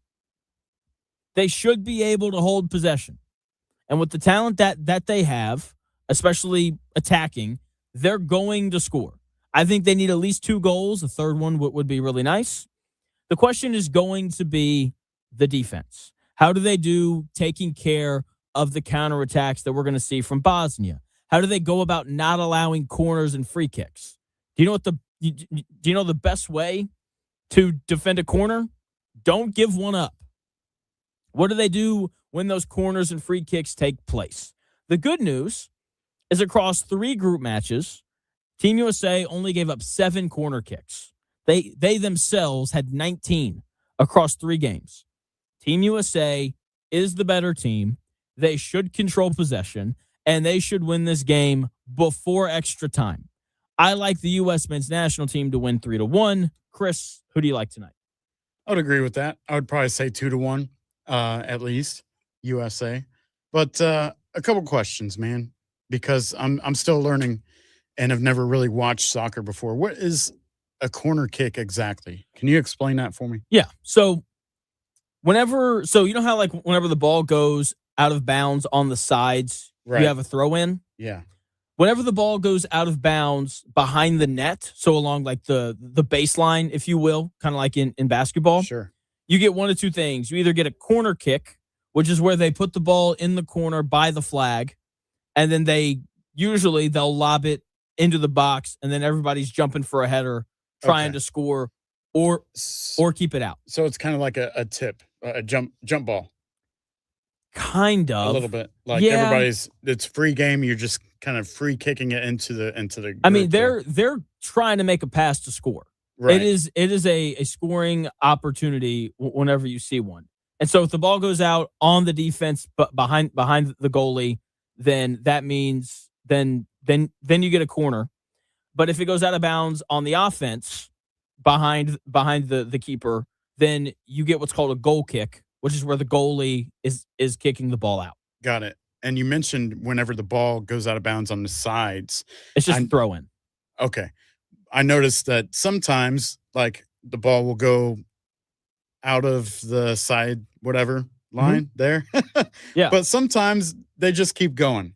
The entire ball has to go out of bounds. So if it's just partially out of bounds, it doesn't. You're still in. Okay. Yep. All right. And Thanks you for can clarifying. you can run out of bounds and touch the ball, and it's in. It's all about where the ball is. Okay. Where should it be? In the field of play.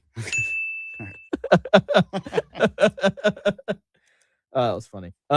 Thanks for clarifying. Absolutely. And then, do you know what a free kick is? Is that only made by the goalie to where he like kicks it freely? That's a goal kick. Okay. So a free kick is like, you see where the guy has the ball. If he gets fouled there, play stops, and they have a free kick. And it's not the same as bonus goals. No, because a free kick happens. A free kick happens wherever the foul took place, whereas a bonus goal or a penalty kick happens on the little white dot there in the middle of the box. Oh, I didn't even notice that. Okay. Yeah, not until you pointed it out. All right, there you go. Cool. There you go. Sweet.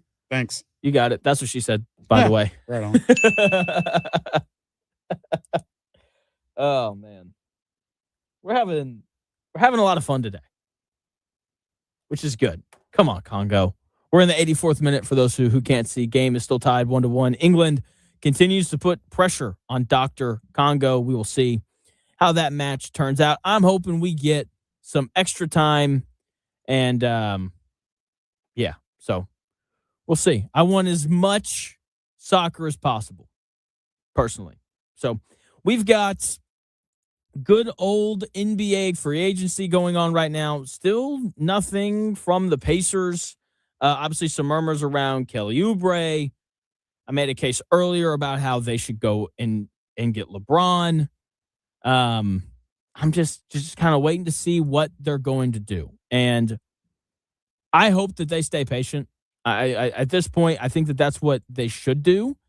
I don't think that there's really any point in getting overly aggressive because we're still waiting to see a couple things for Indiana. We're waiting to see what the offense looks like with Zubac in the mix. We're waiting to see how Tyrese Halliburton looks coming off of the torn Achilles. We're waiting to see how Siakam and Zubac mix. Like, I think Halliburton and Zubac are going to be just fine because they're going to run screen and roll. Zubac has like a nice little push shot at the foul line. He sets good screens, and he's a good finisher around the rim. I don't think that's going to be a problem at all. But Zubac likes to operate underneath the basket. Pascal Siakam likes to operate in kind of like that free throw line area. So how is that spacing going to work? So that I think I'm a little more intrigued by that than anything else with the Pacers. I'm sure it will work because Coach Carlisle, really, really, really smart guy. He'll figure it out. So we'll see. I am in no hurry to see the Pacers make any sort of big moves. I know everyone's going to compare this Walker Kessler trade to the Zubac trade. It doesn't matter to me. Zubac is a better player than Walker Kessler. They just scored again. Who did? England. Gosh dang it. He wasn't offsides? I didn't see it. All I saw was celebration. I looked away for a second, and I was like, oh. What a bummer. You gotta be kidding me, man. Anyway, gosh dang it. That sucks. All right. So for the Pacers, as I was saying, it is good that they went and got Zubac when they did, because centers are a hot commodity right now. We're seeing trades. Someone's about to give up a haul for Jalen Duren if they can. The Lakers just gave up a ton for a guy in Walker Kessler. And yeah, I just brutal stuff there. See, Fitch, I don't know what big bet you're talking about. Jeez, freaking England, man, gotta be kidding me. Get them out of here. Make them play outside, and let's see how they do. Oh my gosh, the slow motion replays are priceless. Golly. So if who do they face if they win this one? What's the next matchup in this bracket here? That is a great question. I need just like a let me see if I can pull up an actual bracket. I've been looking for one on ESPN and haven't really been able to find one. Here we go. So let's look here. They get the winner of that game. Where'd they go? Okay. Oh, they play Mexico. The winner of this game plays Mexico. And I don't know if you saw the Mexico game last night. First, the game's going to be played in Mexico. That sounds like it's going to be outside. Yes. Okay. It will be outside. I'm assuming that they'll play it where they played the Mexican game last night. And Mexico absolutely dominated Ecuador. Like, that game was not close. Mexico very easily could have won like 4-0 or 5-0. They won 2-0. So we'll see how that game goes. But man, England and Mexico in Mexico would be awesome to watch. That game would be on July 5th, so Sunday. Not a lot of time between these first round and second round games. I'm not complaining, but so that would be their next opponent if they were to win this game. And Mexico can 1,000% beat England. They looked incredible last night, but the hope is for Congo to strike some gold here in the final minutes and find a way to win this game. So poor guy who bet $120,000 on England not to lose. Poor guy. Could you imagine that? Like, you're watching, like, oh, like I may win $1 million, and then some British dude with yellow teeth that decides to score 2 goals. It's like, oh man, what a bummer. Oh man. So anyway, Team USA tonight playing it at 8 o'clock against Bosnia. Still waiting on any movement from the Pacers. I think that they're going to wait. I don't think there's anybody out there outside of LeBron that would really alter the fate of the Pacers that they can only get right now. Like, they could very easily make a trade in season to bring in whatever they think they actually need alongside Zubac, Halliburton, and Siakam. That's the thing that we have to remember in all of this. Like, not everything has to be made right now. Moves are made in season all the time. The Pacers traded for Halliburton in season. The Pacers traded for Pascal Siakam in season. There's always an unhappy superstar just kind of waiting to announce their unhappiness. So even if the Pacers don't do anything in free agency, there's still going to be opportunities for them to make trades down the line. And I'll be honest, there's not very many teams that make better trades than the Pacers and this front office. So we'll see what they do. Again, I would be in no hurry. I don't think that they are we'll see how it all goes. So unless they can land LeBron, I'm totally content with them just kind of hanging out and not really looking to do much. I do think one of the more underrated signings of the day, Mitchell Robinson is going to Boston. It's a great move for Boston. They're a team that wanted to create more rim pressure. Mitchell Robinson's one of the better lob finishers in the league. And more importantly, it takes a very important piece on the New York Knicks title team away from New York. So big movement there. We'll see how that impacts the season when it rolls around. We've got Deuling trivia. Wait, what's happening here? Between me and Chris, this is a free kick. Okay. That's yeah. There you go. That's what this is. We've got Deuling trivia coming up at 2:00. But first, Chris, is yours sports update. Thanks, Jonathan. As you just said, the Pacers were quiet last night as the free agency window opened up league-wide. They have, however, confirmed a meeting with unrestricted free agent Kelly Oubre Jr. The Pacers have roughly about $10 million in remaining cap space to fill out their final 2 roster spots. And in other notable news around the NBA so far, Kawhi Leonard returning to the Raptors, Norman Powell signing with the Bulls, Mitchell Robinson and Mike Conley both joining the Celtics, and the Rockets landed Marcus Smart and Bogdan Bogdanovic. I tried to say it. In other news, Butler University's historic Hinkle Fieldhouse has been selected to host the next NBA Cup championship game. That'll happen on December 11th. This will be the first time in the league's history that the tournament's final match will leave Las Vegas. So be looking forward to that. That's what's trending this hour. More of the Real Jonathan Smith Show and Deuling Trivia after the break on Indy Sports Ticket 1430.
Jonathan Smith Show on Indy Sports Ticket, 1430 AM, 93.9 HD2, and always on the free Indy Sports Ticket app.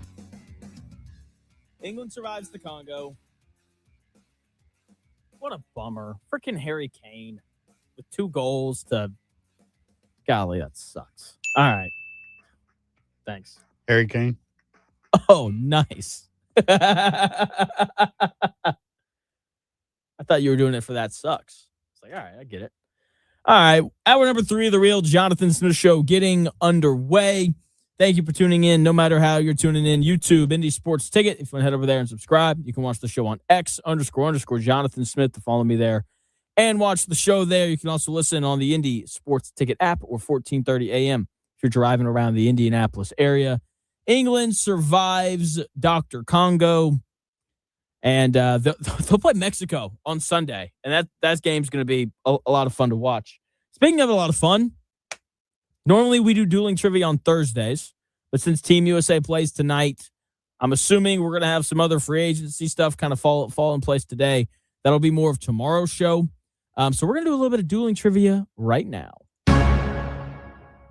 From the arena of intellect, it's time for Deuling Trivia! Producer versus host.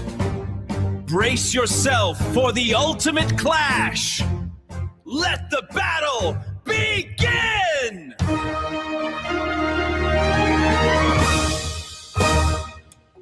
So much drama. So much drama, but it's perfect. It's Deuling trivia.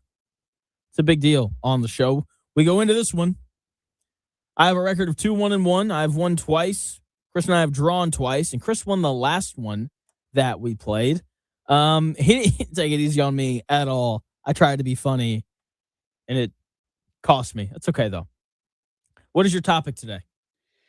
So I tried to put something together music-wise, but I only got about halfway done because our program kind of crashed on me. So I have 5 music questions or files, and then 5 questions I'm just going to ask you. But okay. The topic, since Team USA is playing tonight, and this is the week of America's birthday, we're going to see how American Jonathan Smith really is. So it's like American theme music? A little bit, yeah. Okay. So American-based questions, USA, whatever. That's the topic. But, yeah, we'll just go back and forth. I'll ask you a question. I'll play a song, yada, yada, whatever. We'll see how well Jonathan knows America. Okay. What's your topic? My topic is the U.S. men's national team. It's this current team. A lot of the questions on here we have talked about on the air. So it's like a quiz, like see what I learned. I guess. We'll see how much you remember. Fair enough. But hey, it'll be a good time. I think I asked the first question last time, so you're up first here. Okay. So this is multiple choice, pretty simple questions or not questions that I put a lot of work into. Number 1, which city was both the birthplace of the Declaration of Independence and the home to the signing of the U.S. Constitution? Philadelphia. That is correct. Yep. That is super easy. Do you know I've seen history Hamilton very well? Yeah. Okay. Well, like I said, I know, I just said yes. Now I feel like I have to get all of them right. I'm glad that you know that though. Very I think good. so. Yeah. Yes. All right. I think I'm good at American history. Didn't even need options. That's right. All right. Who is the youngest player in the U.S. men's national team's history to captain the team in a World Cup match? Is it A, Christian Pulisic, B, Tyler Adams, C, Weston McKennie, or D, Gio Reyna? Let me just say B. That is correct. Hey, let's go. Tyler Adams at 23 years old back at the last World Cup in Qatar in 2022. There you go. Awesome. We both have one. There we go. Sweet. Good start. That may be the only time this ever happens. All right, your next chance. Next question. Which U.S. state is the largest by total land area? By land area? By it's land Alaska. area. It's Alaska. Alaska is correct. Yeah.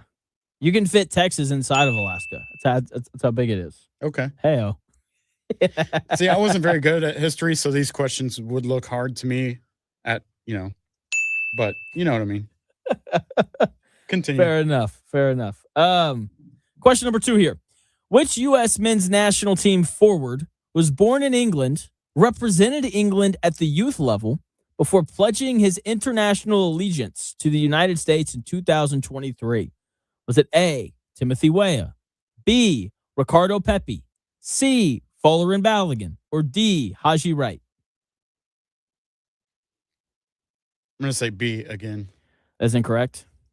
It is Folarin Balogun. This is the guy. That sounds like a made-up name. Yeah, I know. This is the guy who, the only reason why he's American is because his mom came over here to visit family. Right. I remember you talking about it. I just couldn't remember the name. It's that guy. Okay. Folarin Balogun, striker. Very good. All right. Next question. In what year did women gain the right to vote across the U.S. with the ratification of the 19th Amendment? I know it was the 19th Amendment. I wish you just asked me that. That would have been way easier. All right. Let's go. What is it? A, 1915, B, 1920, No. C, 1933, or D, 1945? It's 33 or 45. I don't know which one. I'm going to go 1945. Final answer? That is the final answer. 1945. It is actually B. 1920. Okay. 1920 for the year that women gained the right to vote across the U.S. What a bummer. No, wait, I should have known it wasn't 1945. That's World War II. Jeez. Sorry. It's all good. Disgusted with myself. All right. Number 3? Yes. All right. As of 2026, which European giant, so like big club, does midfield engine Weston McKennie play for at the club level? Is it A, AC Milan, B, Juventus, C, Borussia Dortmund, or D, Leeds United? A. Is it A? That is incorrect. It is B. You were in the right country. You were in Italy, but he plays for Juventus. Okay. We talked about that. Oh, man. All right. Got to do better. All right. Next question. How many voting members are there in the U.S. House of Representatives? Is it A? Oh, I got no idea. Is it A, 50? No. B, it's not that. 100? No. C, 435? Or D, 538? I think it's 435. That So is C. correct. Let's go. 435. I think I get my senators and representatives flipped. Are people in the YouTube chat helping you? I don't have that. I'm not even looking. Okay. I don't need to. Sometimes they know and they try to tell us the right answers. It's really interesting. No one, I guess no one in the YouTube chat knows their American history. It's harder than it sounds. Oh man. No one. Okay. We've rang that bell so many times today. Okay. Question number 5, right? Yes. Yes. Wait, nope. It's 4. It's 4. Okay. Because you went first. Right. Tim Weah is known for his blistering pace on the wing, but he is also the son of George Weah. What historic football achievement is his father, George Weah, famous for? Is it A, winning the English Premier League with Arsenal, B, being the only African player to win the Ballon d'Or, which goes to the best soccer player in the world? Is it C, scoring the fastest goal in World Cup history, or D, captaining Brazil to a world title? I'm going to go with A. That's incorrect. It is B. He is the only African player to win the Ballon d'Or. He won it in 1995. This part's crazy. And later became the president of Liberia. Awesome. Very good. I Fun need to facts. listen closer to your soccer. Yeah, earlier in the show. Yeah. All right. I probably was busy doing something. All right. Next question. Which of the following universities is the oldest institution of higher learning in the United States, founded in 1636? Is it A, Yale, B, Princeton, C, College of William and Mary, or D, Harvard? Harvard. Harvard is correct. I was waiting for it. I was like, I'm pretty sure it's Harvard, but let me wait to hear the option before before I answer. You're doing well, man. Thank I think you. you've only gotten one. I've gotten so one far, wrong. and I've only gotten one right. Yeah. This is like last week. Yeah. Which U.S. men's national team defender is nicknamed the Jedi? A. Anthony Robinson. B. Walker Zimmerman. C. Chris Richards. Or D. Miles Robinson. D. That is incorrect. It is A. Anthony Robinson. Totally guessed. Got his nickname because as a kid, he was apparently obsessed with Star Wars. Are you a Star Wars guy? Not really. What? I tried to get into it as a kid, but I like the toys, but I tried to watch it and I was just. Can we get a bell? I like the toys. Can't take you anywhere, man. All right. So the rest of the questions I have, all right, because this was the route that I was going to go. The rest of these questions are songs that have USA or some type of American affiliation with it. Okay. But it's in 8-bit form, right? So you have to tell me what the song is. You know what 8-bit is, right? Nope. No idea. 8-bit is like original Nintendo sound. Oh my gosh. So okay. These are like video game. How did you make this? This is incredible. I was trying to get it all together. I'm glad I got those first four because I'm not going to get any of these. You'll be surprised. Here's a good example on what this sounds like. It's an 8-bit form. Tell me what song this is.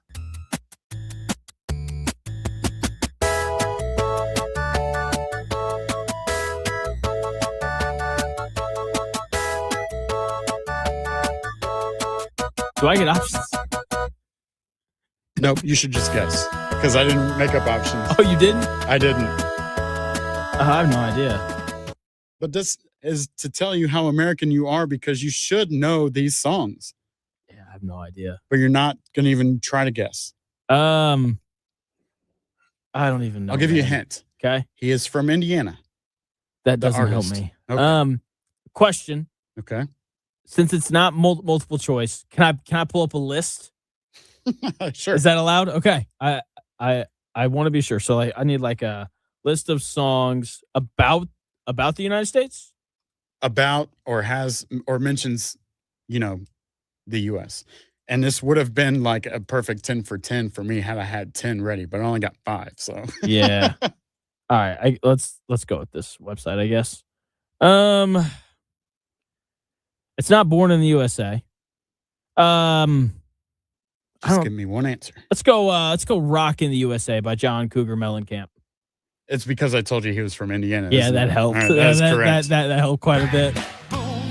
Yeah. Good job, Jonathan. There we go. All right. Yeah, not you play the normal version. I know that song. All right.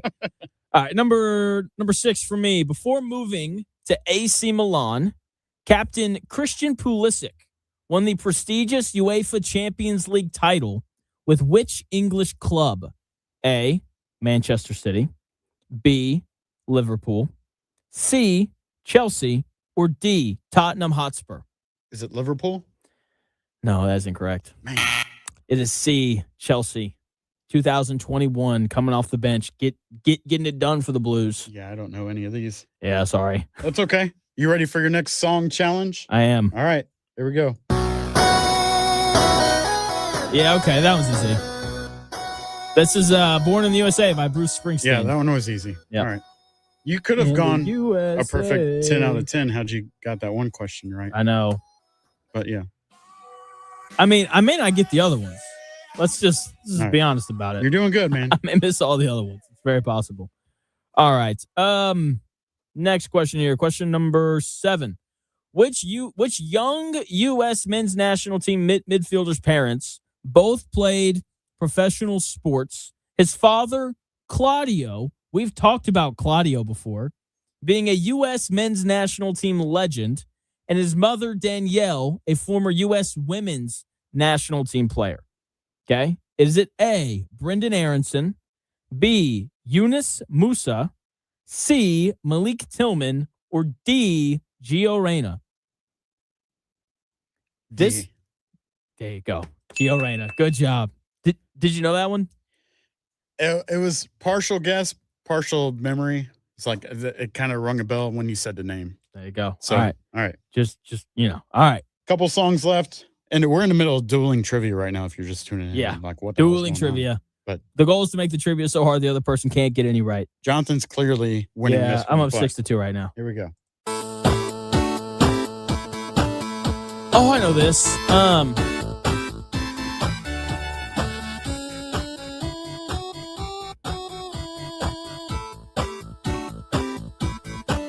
This is the problem.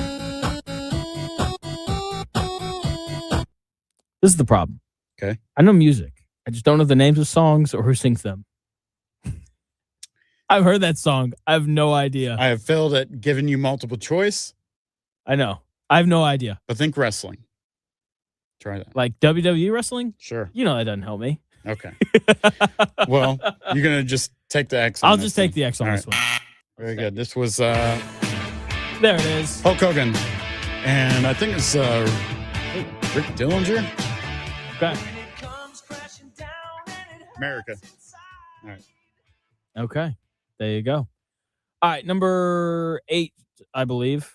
Yep. U.S. men's national team goalkeeper Matt Turner had a unique path to professional soccer. What sport was his primary focus before he seriously took up goalkeeping in high school? Was it A, baseball, B, basketball, C, American football, or D, ice hockey? Before you answer, I will give you a hint. He played this sport. He originally started playing soccer to stay in shape for this other sport that he was playing. What was A and B again? A was baseball. B was basketball. Let's go with basketball. That is correct. Very good. There you go. I was like, what takes the most, needing to stay in shape? That sounds like it. Okay. Couple more. Here we go. Okay.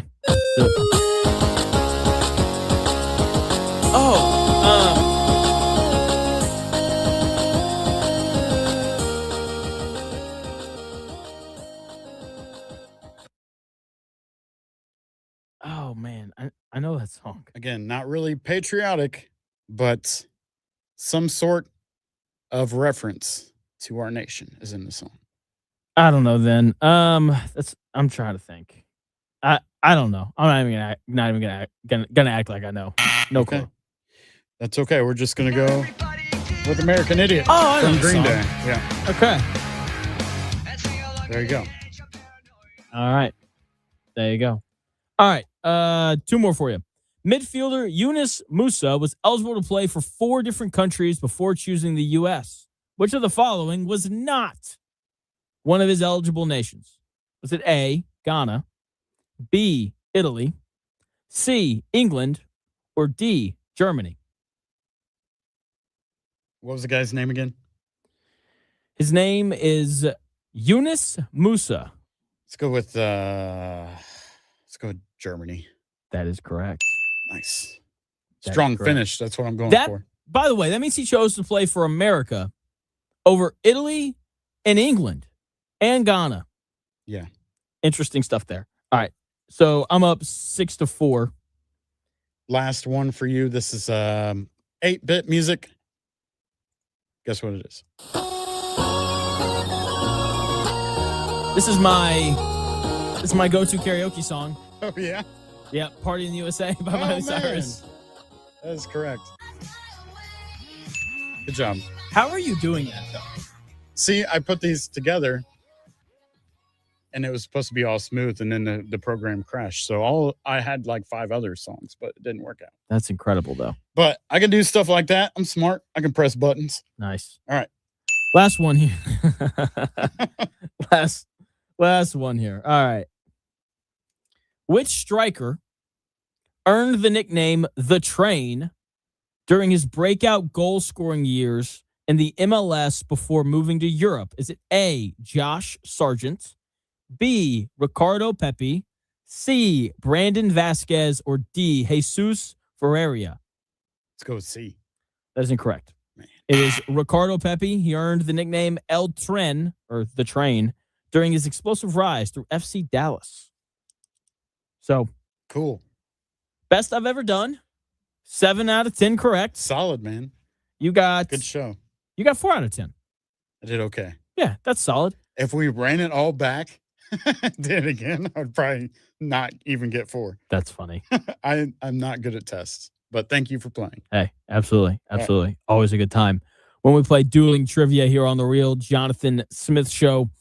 We got more NBA free agency topics.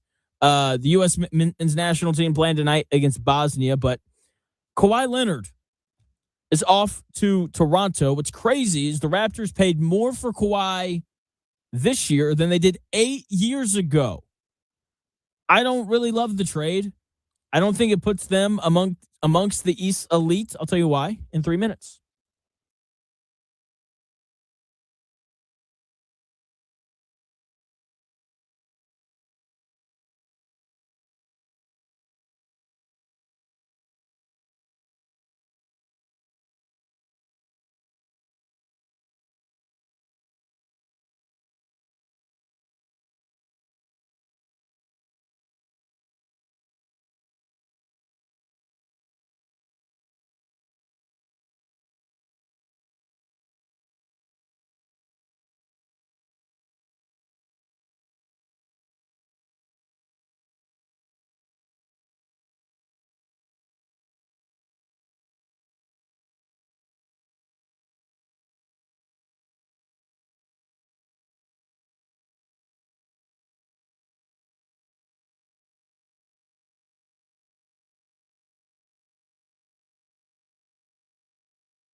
It may, one day, be a must-listen for sports enthusiasts. Yeah, and monkeys might fly out of my butt. Uh-oh. The Real Jonathan Smith Show on Indy Sports Ticket 1430 AM, 93.9 HD2, and always on the free Indy Sports Ticket app. Yeah. The World Cup is in full swing. We got the knockout stages going, so we've got great games going on all the time. When it comes to, the NBA free agency, though, nothing too crazy has happened today. Walker Kessler traded from the Jazz to the Los Angeles Lakers, which is, that's fine. Nothing too big, though. Still waiting on a ruling on where LeBron James is going to end up. But I think what we've seen here recently, the biggest news is Kawhi Leonard being traded. Welcome into the Real Jonathan Smith Show. Thanks for tuning in, no matter how you're tuning in, whether that's YouTube, X, the Indy Sports Ticket app, or 1430 AM. The Raptors gave up more for 35-year-old Kawhi Leonard than they did for 27-year-old Kawhi Leonard. They sent Brandon Ingram, Grady Dick, 2 first-round picks, 1 pick swap, and 2 second-rounders to the Clippers in exchange for Kawhi Leonard. In 2018, the Raptors gave up DeMar DeRozan, Jakob Poeltl, and a 2019 first-round pick for 27-year-old Kawhi Leonard. Now, to be fair, Kawhi Leonard is coming off the best year, arguably, of his career, but that's a lot to give up for a 35-year-old that doesn't like to play basketball. The Raptors are paying a massive premium for a 35-year-old Kawhi. It's like, buying a used luxury sports car with 150,000 miles on it, but paying double what it costs brand new off the lot. Sure, when it runs, it's the smoothest ride in town, but it's going to spend half the year sitting in the garage waiting for new parts. The problem for the Raptors is there aren't very many players in the world as good as Kawhi. He's still one of the 10 best players in the world, and you have to pay a premium for players that are this good. I just don't know why the Raptors did it. They were the 5th seed in the Eastern Conference this year. They lost to the Cavs in the first round in 7 games. They made the playoffs because they play hard. I would say that they play with more effort than any team in the league except for Miami. And look, if you play hard for 82 games in a weak conference, then you can make the playoffs. Before this trade, Toronto was like a reliable heavy-duty pickup truck. They'll outwork you. They'll haul the load for 82 games, and they'll get you to the playoffs through sheer grit. But once you get to the postseason drag race, you're not beating a Lamborghini by just trying harder. Okay? And then, by the way, when the Raptors got there, they were relying on R.J. Barrett and Brandon Ingram to be their best scorers. If you're doing that, you're in trouble. The other problem, those 2 guys aren't their best player. Their best player is Scotty Barnes, or was. It's obviously now Kawhi Leonard, and he's not really an elite scorer. Love his game, but he's not a scorer, and he was their best player. Bringing in Kawhi Leonard gives them a real number 1 option. He's going to elevate their offense. He's still a good defender, so he's not going to compromise them defensively. The Raptors are better. Do not mishear me. But I don't think that their roster before this trade was at a point where they were a Kawhi Leonard upgrade away from being a title contender. They're going to be a good team. They've got some players that I like, but I don't think they have the shooting. Like, Kawhi can shoot it. Scotty Barnes can't. R.J. Barrett's an average shooter. I don't know. I don't really love the pieces around him. Whereas the last time he was there, you had Pascal Siakam, who had turned into one of the 50 best players in the world. You had Kyle Lowry, who kind of led the charge and did the leadership thing, because Kawhi Leonard's not going to do that. I don't think they have that guy either. Okay, so they're going to have to win games off of effort, and they'll do that. The problem is when you get to the playoffs, everybody plays with effort.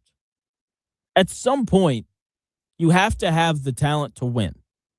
I don't think they have enough offensive talent around Kawhi Leonard to make a deep playoff run. So, Pacer fans, I wouldn't worry about the Raptors. They're still a step below the contenders in the East. With that being said, I'm assuming we're not going to get the best version of Kawhi Leonard. If we do get that, the best version of Kawhi is the second best player in the East behind Jason Tatum. If that's the guy they get in Toronto this year, they could then be dangerous. I just don't think that they're getting that version of Kawhi at 35 years old. The Clippers, on the other hand, are completely submerged in their rebuild now. And I kind of like the direction that they're headed in. Kawhi Leonard, James Harden, and Zubac, they're all gone. Keaton Wagler and Darius Garland are now the future of the Clippers. Good for them, I guess. Good for Benedict Mathurin. If he stays in L.A., he's going to get to take a lot of shots with the Clippers, and that's exactly what he wants. We'll see if he develops or not. the Clippers now have some picks to kind of help build up this roster. I don't think any of the players that they got in this trade are really going to be around long term. Grady Dick was buried on the Raptors roster this year. Brandon Ingram is going to get traded again at some point. They made this move for the picks, and I think it was a good move for the Clippers. Okay, they got younger, and they acquired picks from a team that's betting their future on a 35-year-old. Great move from LA. If Keaton Wagler can play, then they're going to be in great shape going forward. For the Raptors, I don't know. I don't think that they're better than the Pacers. This is before the Pacers even make a move because I'm expecting them to make one at some point. I don't think that they're better than Boston. Detroit, it looks like they're going to find a way to bring back Jalen Duren. Since he's a restricted free agent, it looks like they're just going to match whatever offer he gets. New York lost Mitchell Robinson, so they won't be as good. Maybe Toronto finds a way to be better than them.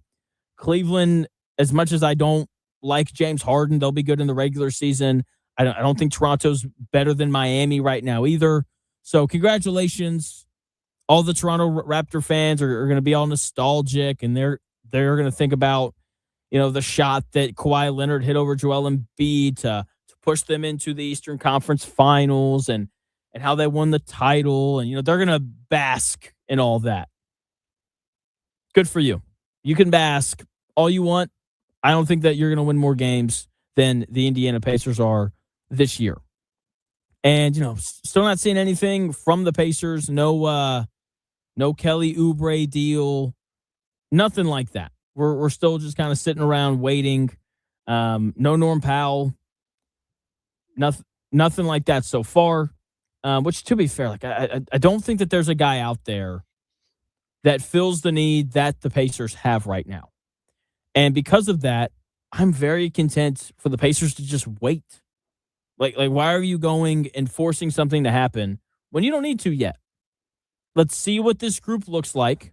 They're going to have opportunities to make trades during the season because there's always opportunities to make trades during the season. And that is probably the route that I would go.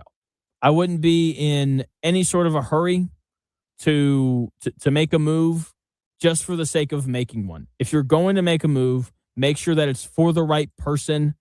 And if that means that you have to watch Kelly Oubre go somewhere else, totally fine.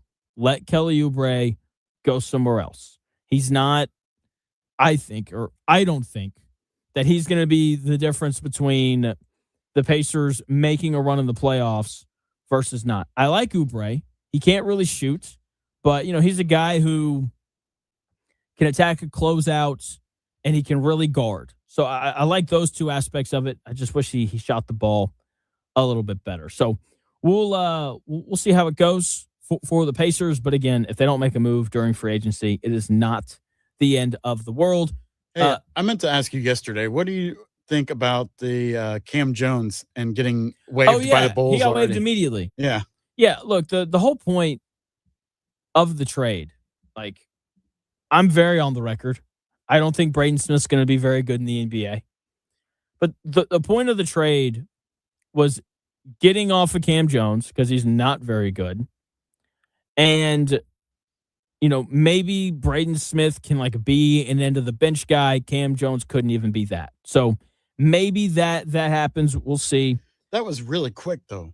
Yeah. What could have happened between the time that trade happened and him getting over to Chicago and we're like, wow, this was a bad move. If that's the case, why even give up a pick if you're just going to drop him anyway? It's a second round swap. There's probably something in the salaries. There's probably something in the salary that we're not thinking about.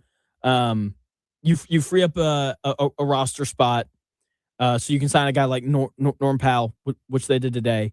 And the Pacers also sent over a couple of swaps, and they sent over cash. Okay. I don't know how familiar you are with Jerry Reinsdorf. He is the owner of the Chicago Bulls. He does not own the Bulls because he wants to win games. He owns the Bulls because he wants to make money. Understood. And so there's this joke going around. If you want to make a trade with the Bulls, offer them cash and they'll probably do it. Okay. So that's that's another reason why it happened. So, great question though. So it probably freed up some cap space, and again, they're all about the money over there. So anyway, what was I saying here? Oh yeah, Pacers. No rush. Wait and see what you have, and then make a trade later. They're very flexible in what they can do in terms of all of that. Team USA playing against Bosnia tonight, trying to get over the hump. We'll get into it in 3 minutes.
The best takes. Maybe. The Real Jonathan Smith Show on Indy Sports Ticket 1430 AM, 93.9 HD2, and always on the free Indy Sports Ticket app. Tonight, Team USA taking on Bosnia-Herzegovina. However you say it. I don't know. Welcome into the... Pretty good. Really? Yeah, that was pretty good. I think Herzegovina. it's something like that. I have no idea. Yeah. I got no clue. All right. Welcome into the Real Jonathan Smith Show, where if you give me someone's name that's not American, I'm probably going to say it wrong. Apparently it's Unser, not Unser. So there's that. Anyway, How'd you say Casio yesterday? I think I said Casio. Yeah. Yeah. All right. Where'd you go to school? Dude, it's a great question. In Arkansas. Tells you all you need to know. Fair enough. You know, even though I definitely learned my American history, as we learned during Deuling trivia earlier. This is true. Yeah. So, okay, I have a slight bone to pick with people before I talk about the U.S. men's national team. So Germany and Japan got eliminated from the World Cup on the same day. Okay? And this joke starts coming out, and they're like, it's like 1945. Germany and Japan losing on the same day. Not saying they're wrong, but you should probably look into Paraguay or Paraguay and what they were doing in 1945. Let's just say they loved Germany a lot in Paraguay. So let's, anyway, sorry. That just bothered me a little bit. Know your history if you're going to make a history joke. So, all right. U.S. men's national team playing tonight, looking to get over the hump. Let's close out a Wednesday show with a little bit of over the hump day. Uh-oh, guess what day it is? Guess what day it is? Huh? Anybody? Julie. It is Wednesday, my dudes. Mike. What day is it, Mike? Listen, guess what today is? It's Hump Day. Woo-hoo! Hump Day!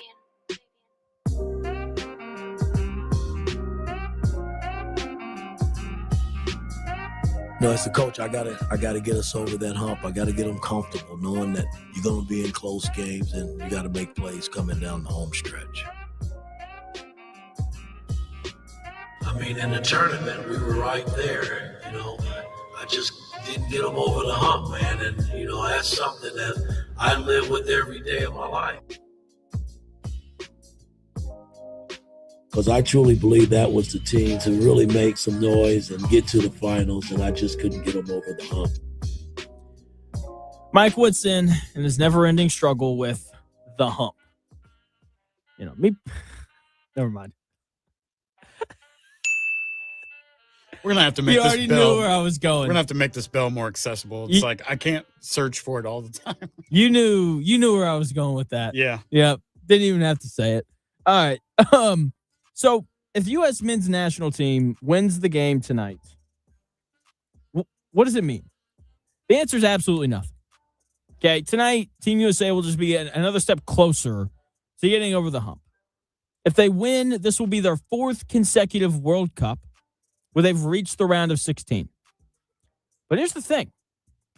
They've only ever won one knockout match ever. It came in 2002. And everyone's like, how is that possible? They've been to three consecutive round of 16s, but they've never won a knockout round. This is the round of 32. How does that work? Great question. The tournament was different back then. Simple answer for you. The knockout stage used to start with the round of 16. Now it starts at the round of 32. Winning this match gets the United States to the top of the hill, to the top of the hump, if you will. If they advance to the round of 16 and they lose to Belgium, then people will be disappointed, but it won't lead to some crazy outcry where people think that the manager, Mauricio Pochettino, needs to be fired or anything like that. Winning tonight ensures that they accomplish the bare minimum of what people expect out of them this year. That has been their history. For the last 20 years, the U.S. men's national team has been like a car that always breaks down on the exact same stretch of highway. They're driving through Indianapolis and they just always seem to hit the same pothole. Okay? We buy the ticket, we get through the group stage, garage, and then boom, the engine blows out in the round of 16. Winning tonight gets them to the mechanic.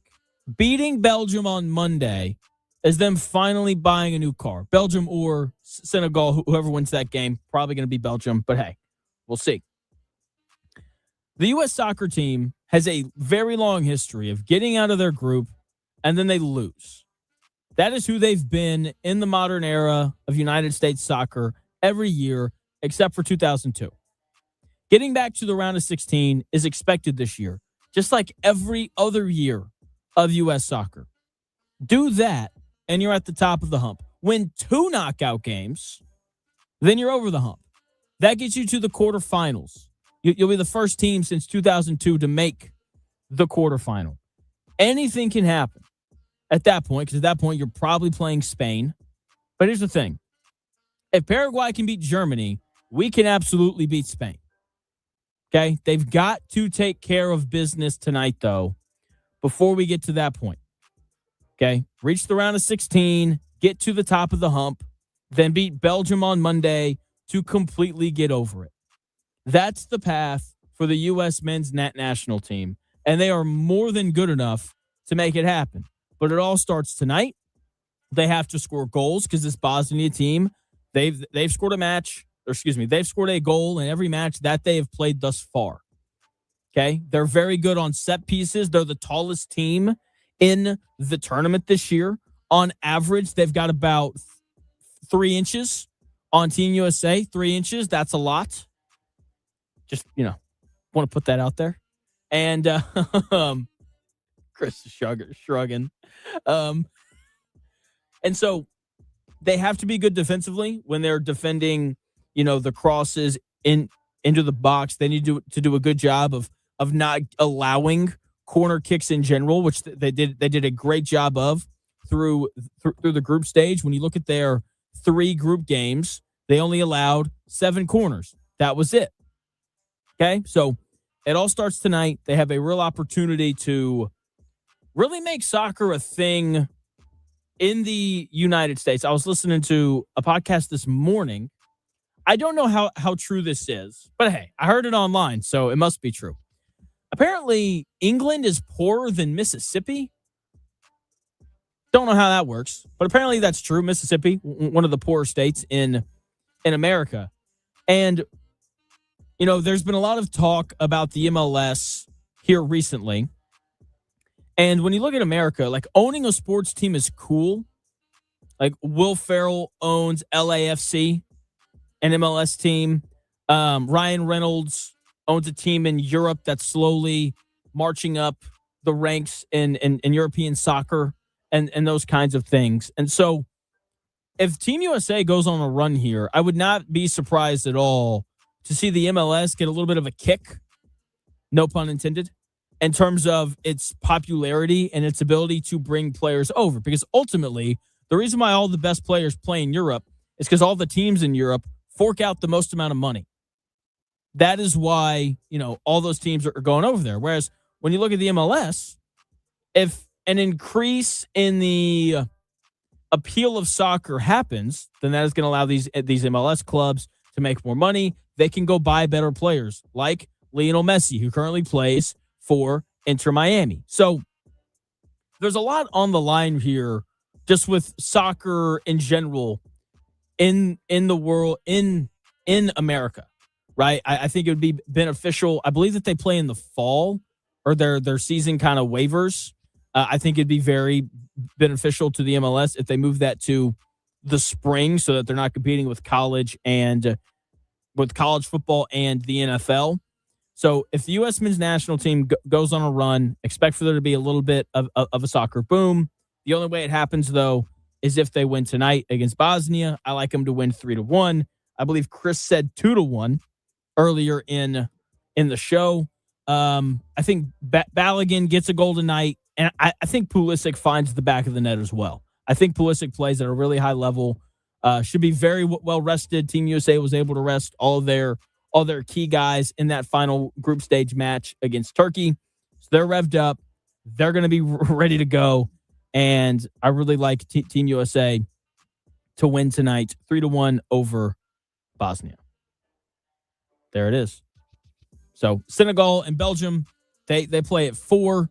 That game's important because Team USA gets the winner of that match. With that being said, it is time to find out what we learned today. Chris, what did we learn today? All right, class. What did we learn today? All right, Jonathan, this probably isn't a matter of what we learned today, just common sense here. If LeBron James actually came to the Pacers, the amount of exposure with him and Caitlin Clark on billboards around the city would be unbearable. It would be. Not really something we learned. Oh, and I forgot to mention that this has been the gold medal of sperm edition of the Real Jonathan Smith Show.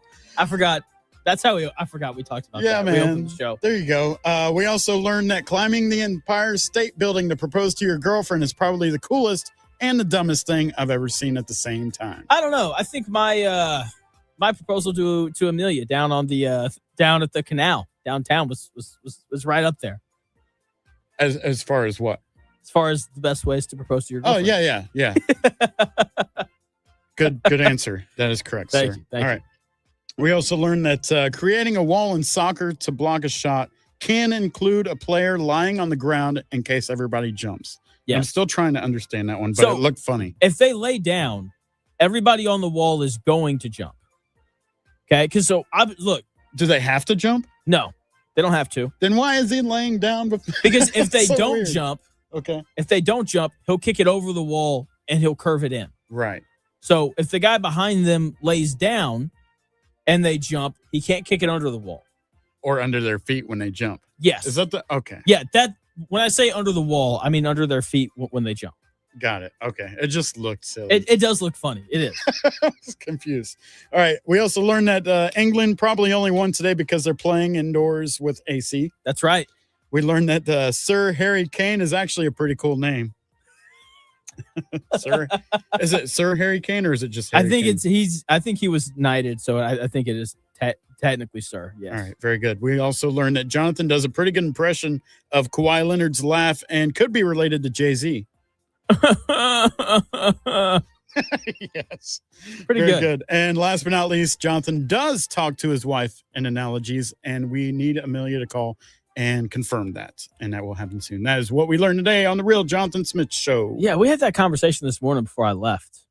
I was like, yeah, I don't really think that I do that. She was like, well, we need her examples. I want to hear it from her. Yeah, I'm trying to think because I guess I just do it and don't really realize it. But you probably do it in your sleep. You did it in your dreams.